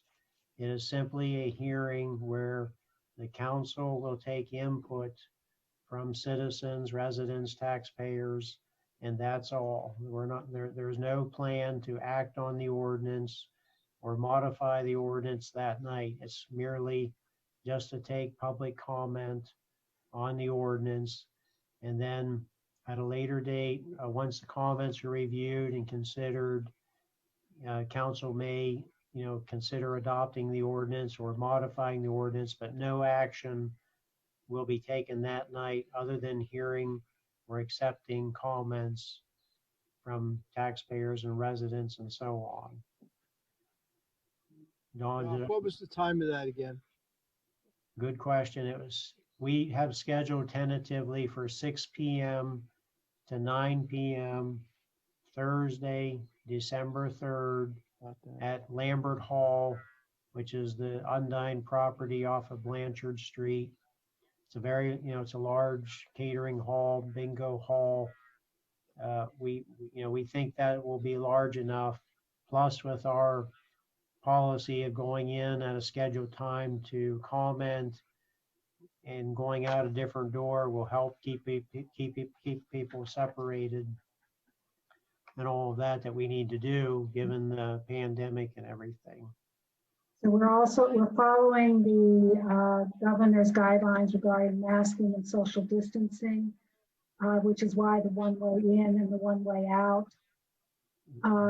The other thought we had was that from 6 to 8, we would have in-person comments, and then from 8 to 9, they would be the virtual comments to make it as smooth as possible, so that people who are coming in know that at 6:15 you have 3 minutes to talk, and then 6:18 there's somebody else, and so on, and then at 8 o'clock we start with the virtual. Yes. And that's what we're planning, is maximum of 3 minutes per person. Yes. We think this is healthy of the way to do it.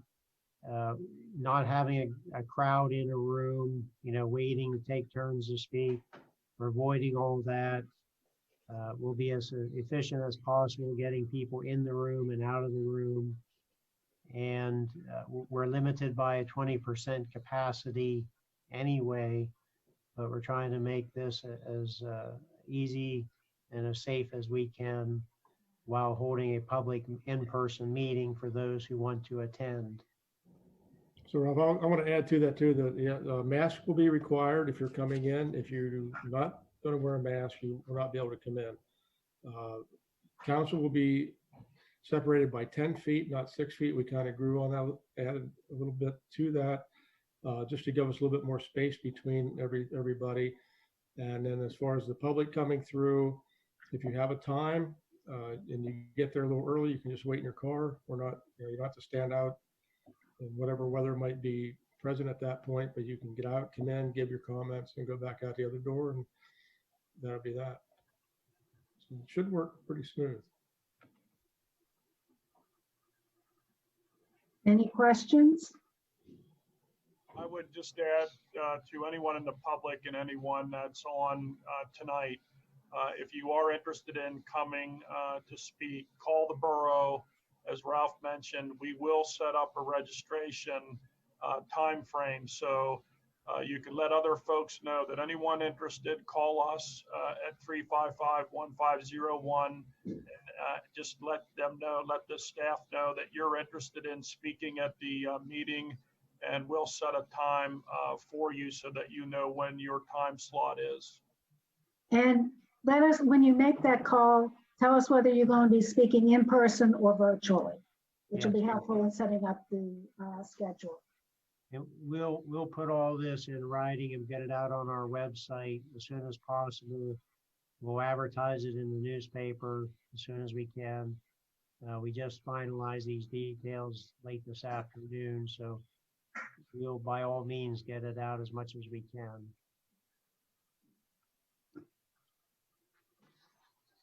Any questions? Okay, in that case, we'll move on to the next one, Ralph. All righty, the next one is in regard to a draft ordinance related to large vehicles, primarily recreational vehicles, but larger than a normal passenger car or truck. So the definition is in the ordinance. We're talking, you know, like the construction trailers, utility trailers, large trucks that you could see setting along the road. The idea is that this ordinance would add to current restrictions that are in place, but after our committee took a look at it, we thought there was need to make additional restrictions for basically large vehicles being stored in the public right-of-ways of the borough. They're meant for, you know, in some cases, utility trailers and RVs are parked or stored on the street for months at a time. That's not the place to store vehicles. It's, you know, it's for movement of traffic. There's some safety issues with seeing around these vehicles or driving around these vehicles. They also would have restrictions to where these are parked in the front yard setback area for the same reasons. They add to issues of visibility, lower visibility, the general health, safety, and welfare of residents trying to see around them as they maneuver or walk or whatever. So the draft has been advertised. It has been posted on our website, and we're looking for council to consider approving the document. We did receive, you know, I mentioned early on through correspondence, some comments, ways to comments on new language or additional language to the ordinance, and then another letter where it was very much in favor of the draft that was posted. That's pretty much what I have at this point. I'll make a motion that we adopt or approve the large vehicle RV parking ordinance number 111622020-01. I will second that motion, Johnson. Blackville and Johnson.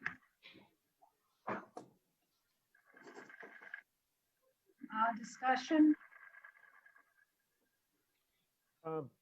I read through the ordinance, and I liked the ordinance. The only question I had was when you got down to talking about construction trailers, it indicated something about only one vehicle lane. I guess what I'm wondering about is what do you do when somebody brings in like one of those long dumpsters and parks it? I mean, they're going to be longer than what one normal vehicle length is. That's my only question. That's a good question. I think we'd have some discretion if the trailer was a little bit longer than, say, a passenger vehicle. We do have a roll-off dumpster ordinance, which is a separate standing ordinance that regulates the parking of those and a permit for those. And actually, some of the language, you know, was borrowed out of that ordinance for this one. But I would say we would use discretion. The idea is one construction trailer, not two or three or what have you. Okay. Well, it sounds like you've covered my concerns, so I'm good. A couple of things. Nancy Perkins is on. She's the individual who gave the extensive comments. I think it might, since she did not talk during the oral and since this is appropriate, if you want to make a quick statement about your concerns about why you're making recommendations for change, that would be helpful. Okay, I just thought they were really just clarifications. There were just a couple of spots where maybe a little where we list all the different kinds of vehicles. I'm thinking of somebody looking at this on the website and maybe not understanding some of these definitions, and it might help just clarify. That was in section A of the definitions. And I think if Ralph, as he explained it, if we're making sure that this is going to eliminate some of the safety issues that I've been concerned about, then I'm good. And that would be on item C under definitions. And then I guess I wanted to just make sure there wasn't an intended, or inadvertent loophole about parking on the street for a particular amount of time, just to make sure that people don't think they can leave this endlessly on the street and use it and then bring it back. And then, the definition of a visit might be misinterpreted.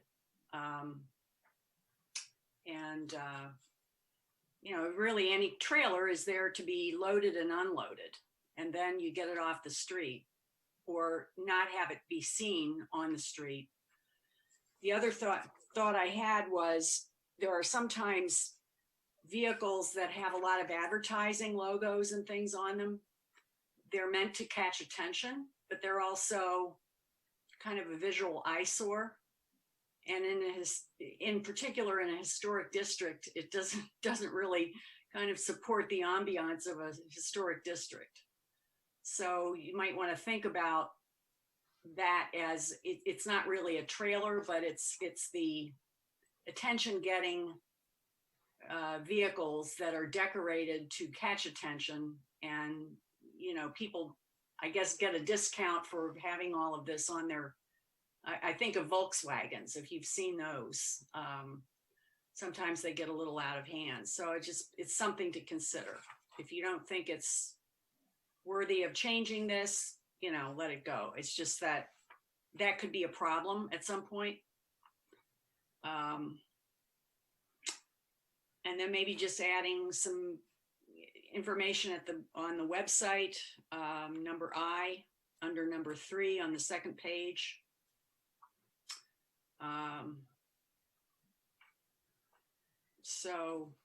But I'm very appreciative of you changing this. I think it will be good for our neighborhoods. You've all seen her comments. Are there any of these comments that she makes that you want to make amendments to the thing before we finalize this? The only thing I saw was in the one as far as the loophole or in the parking or exceeding. If these are going to be permitted, it's only going to be permitted for a certain date. So they're not going to be able to leave and come back without going and getting another permit. Is that correct, Ralph? Yes. But the permit is only good for the 24 hours, whether it's a weekend or a weekday, and then they can't do it in the same week. I mean, is there any clarification to that? Well, I think we try to say something to the effect that, we would use our discretion if we thought there was, I'm trying to think of the right words, trouble with, issue or abuse of the permit, that we would reserve the right to withdraw the permit, and not offer it. And then if the vehicle would be parked there, it would be in violation. Okay. Some of this, Randy, is common sense. If my kids come to town and they have a motorhome, they're going to be here for the weekend. Guess what? They're going to park in front of my house, permit or no permit. Let's use some common sense here. And in regard to the cars with advertisements, you can't tell people they can't drive a car with advertising and park on the street. You can't do it. I mean, yeah, it's a little excessive, I think. Yeah, I mean, Actually, don't, Doug, don't even start on, because no, I'm agreeing everybody with has a you. right to park their I'm car on the street. agreeing with you, Doug. Well, yeah, okay. I mean, let's not get too far into the weeds here with this. Gee whiz. I'm sure there will be people that are going to try to fudge the edges, they're gonna Get push creative. the envelope as they can. But, you're gonna have that, we'll just have to deal with them on an individual basis. Yeah. Just You FYI. go as far as saying, don't put a campaign sticker on the car. That's advertising. Yeah. You know, are you going to stop people from parking in front of your house because of that? I agree with you. Under the First Amendment, you cannot stop people putting advertising on their car. So that's a non-starter. Sorry about that, Nancy. Okay. My point was not to create any angst anywhere, but that's the purpose of the permits have a reason, and it's, as Ralph said, they're going to use discretion in these permits. So I'm just trying to make sure that we're all on the same page is what the permits are going to do. I think we've done a really good job of revising this ordinance. I'm going to call the question. I was going to make one comment, but I guess I'm not going to be able to now. As I was thinking, just adding that food and beverage serving trailers and trucks in the large vehicles would complete the list. And then have the vote. But I can't make that a motion. But you've called the question, so that can't happen now. Well, I can withdraw that calling the question, Joanne. I'm happy to do that. Okay. Would you repeat that, Joanne? Yeah, we need someone to add after tow truck trailer, the words food and beverage serving trailers and trucks. Thank you. But is that occurring? Because Yes. Is it? Yes.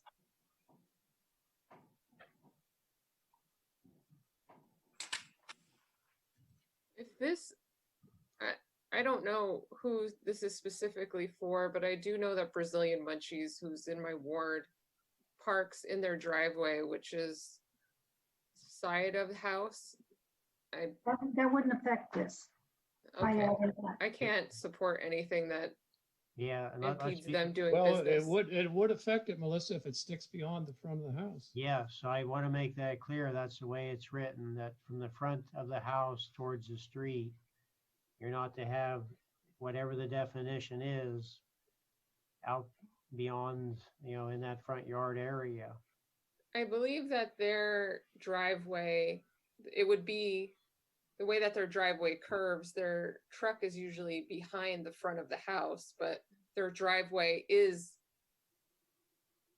fine on the side. Okay. That's fine. I just can't, they're too good of people to hamstring them. Yeah, that's fine. That's perfectly fine. But you still need a motion to do that. Well, before we make that motion, can we clarify people who own their own business and are service technician type people or handy people? They have larger vehicles, vans, things like that. Nothing like that I don't see listed here either. And I had brought that up early on when we started talking about this ordinance, is how far are we going to go with it? People are trying to make a living, and now we're going to, if we're going to ban everything.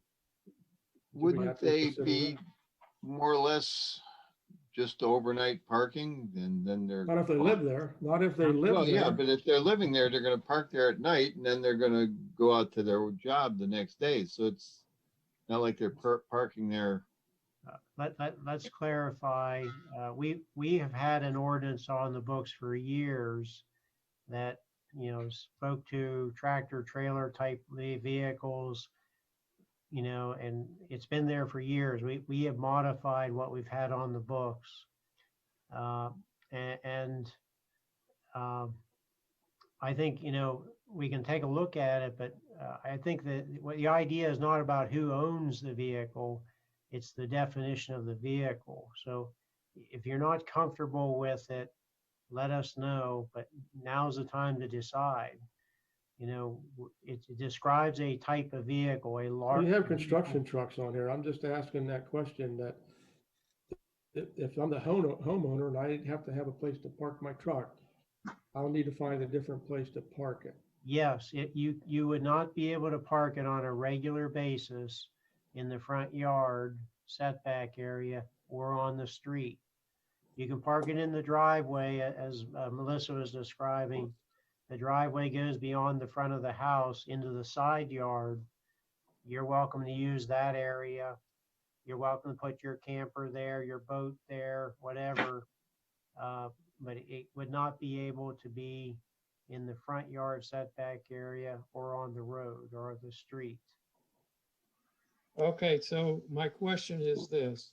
My neighbor owns a landscaping business and he works until dark.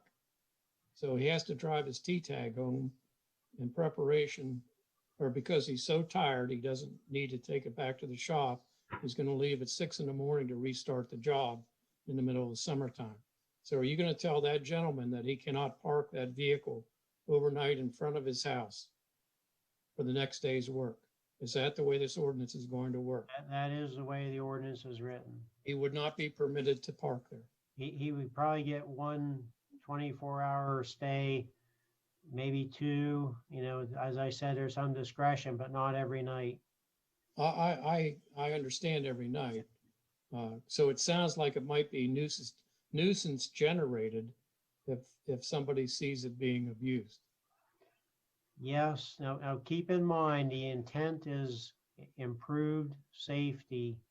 So if he was there every night, it wouldn't be as safe. I mean, the intent is to make the streets and people using the streets safer because they can't see around these things.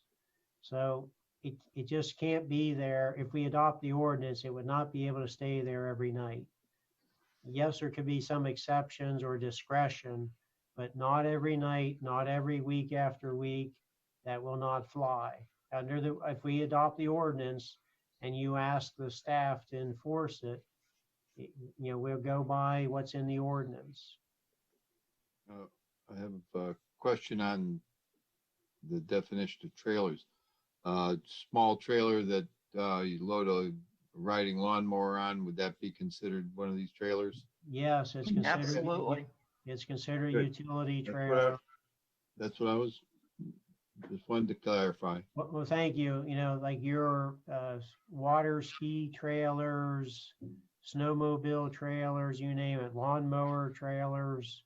They're many times they're stored out in the streets, and this ordinance would prohibit that. I think part of what prompted this revision was not necessarily individual construction vehicles, but the long-term storage of non-passenger vehicles, licensed vehicles on the street. The streets were being used for storage rather than overnight parking or normal usage.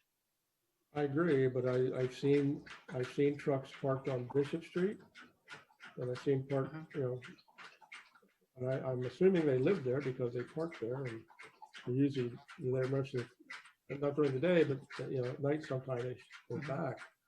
And I'm sure there's other places throughout town that have that situation. Right.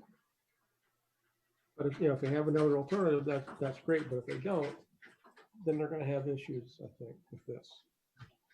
I think like most ordinances we have, there'll be some discretion allowed. I think most of this is, like Ralph said, safety, visibility. I know in Nancy's situation, there's a, a food or coffee trailer that's she can't pull out of her driveway and see safely down the street to back out. And that's the prompting. That's what prompted all this in the first place.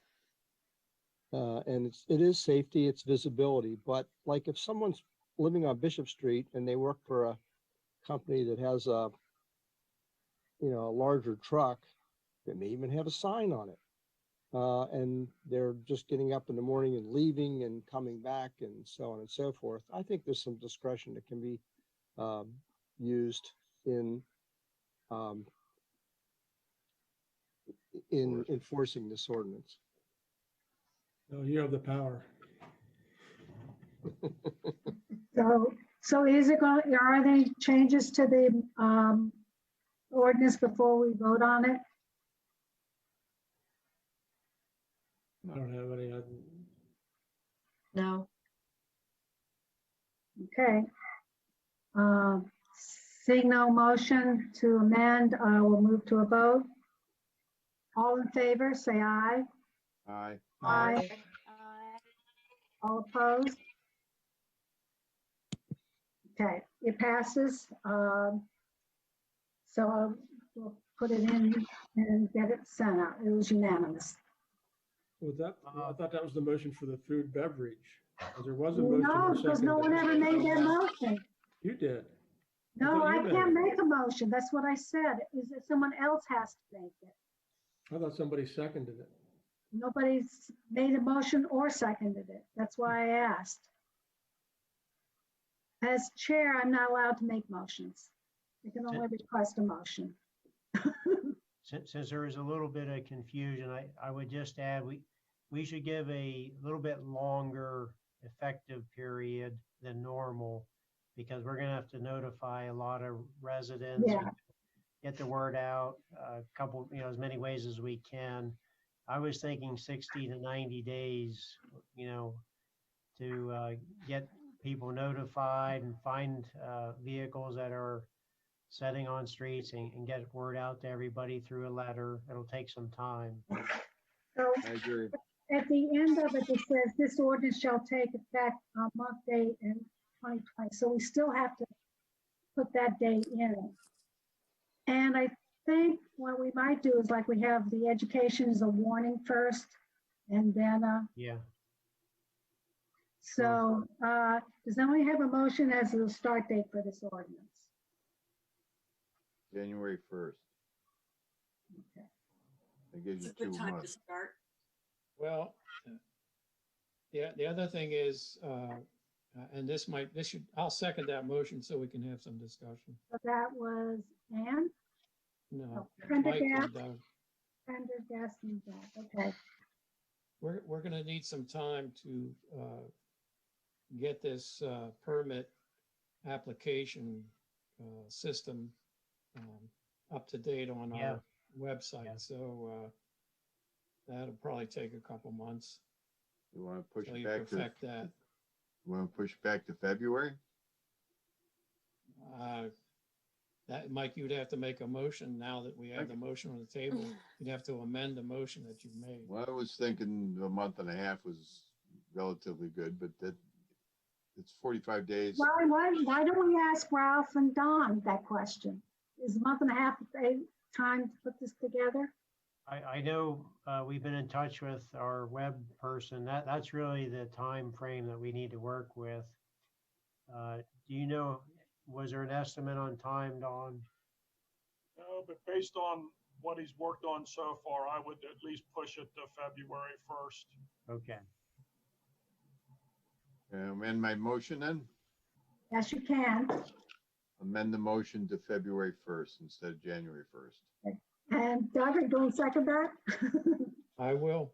Okay. Okay. Discussion on the amendment? Seeing none, all in favor? Aye. Aye. All opposed? Okay. That's the main motion. All in favor? Aye. Aye. Aye. All Aye. opposed?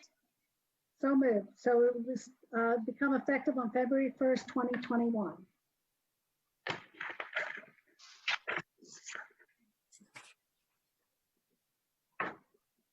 Okay. So moving on to the next bit of old business. Okay. We did include some estimates from our web programmer in regard to making some changes to the websites that have been, our website that has been suggested to us. So it's there for your review, or Do we need a motion to, because if it was an invoice? Yeah, it's an estimate, so yeah, we're looking for approval if, for this Okay. payment of money. So the total in it, I calculate was $925. Do we have a motion to approve these costs for amending the website? I'll make the motion, Brockville. I'll second it, Prendergast. Okay. Discussion?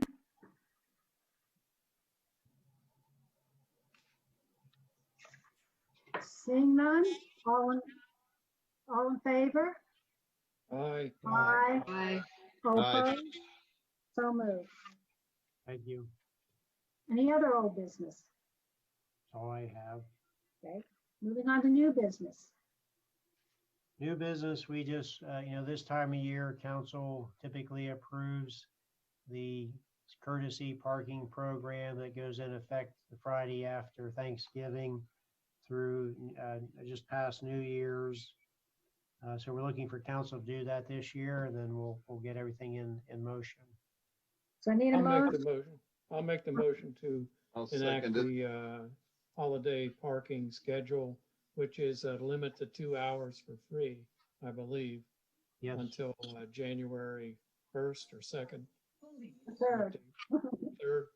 Third of 2021. Mhm. Yeah. I'll second that, Prendergast. Then Johnson and Prendergast. That takes it till the Monday.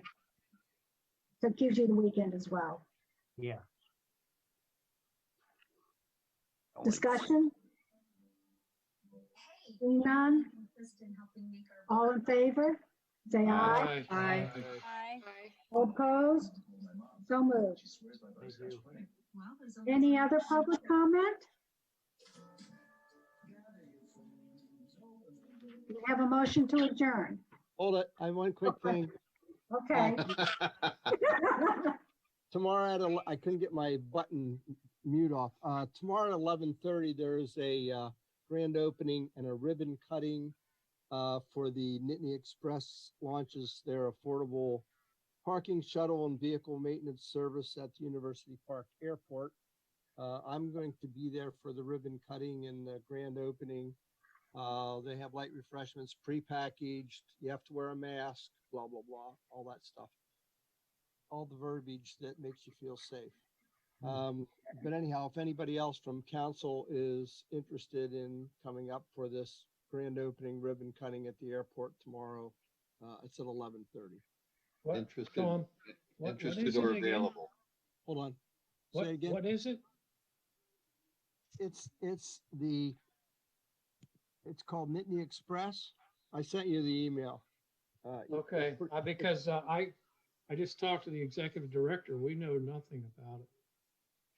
So I'll call him and alert No, him. it's a shuttle service for the airport, and I think it's located. It's 2190 High Tech Road, so it's So not that is- at the airport. Okay, all right. All right, thanks very much. You're welcome. Anything else from anybody else? Seeing none. Now may I have a motion to adjourn? For the good of the council, I motion to adjourn. I'll second it. Prendergast and Clayton. Seeing no objection, we're adjourned at 9:17 p.m. Thank you. Have a good evening. Thank you all. Thank you. Thank you. Night all. Bye. Stay safe.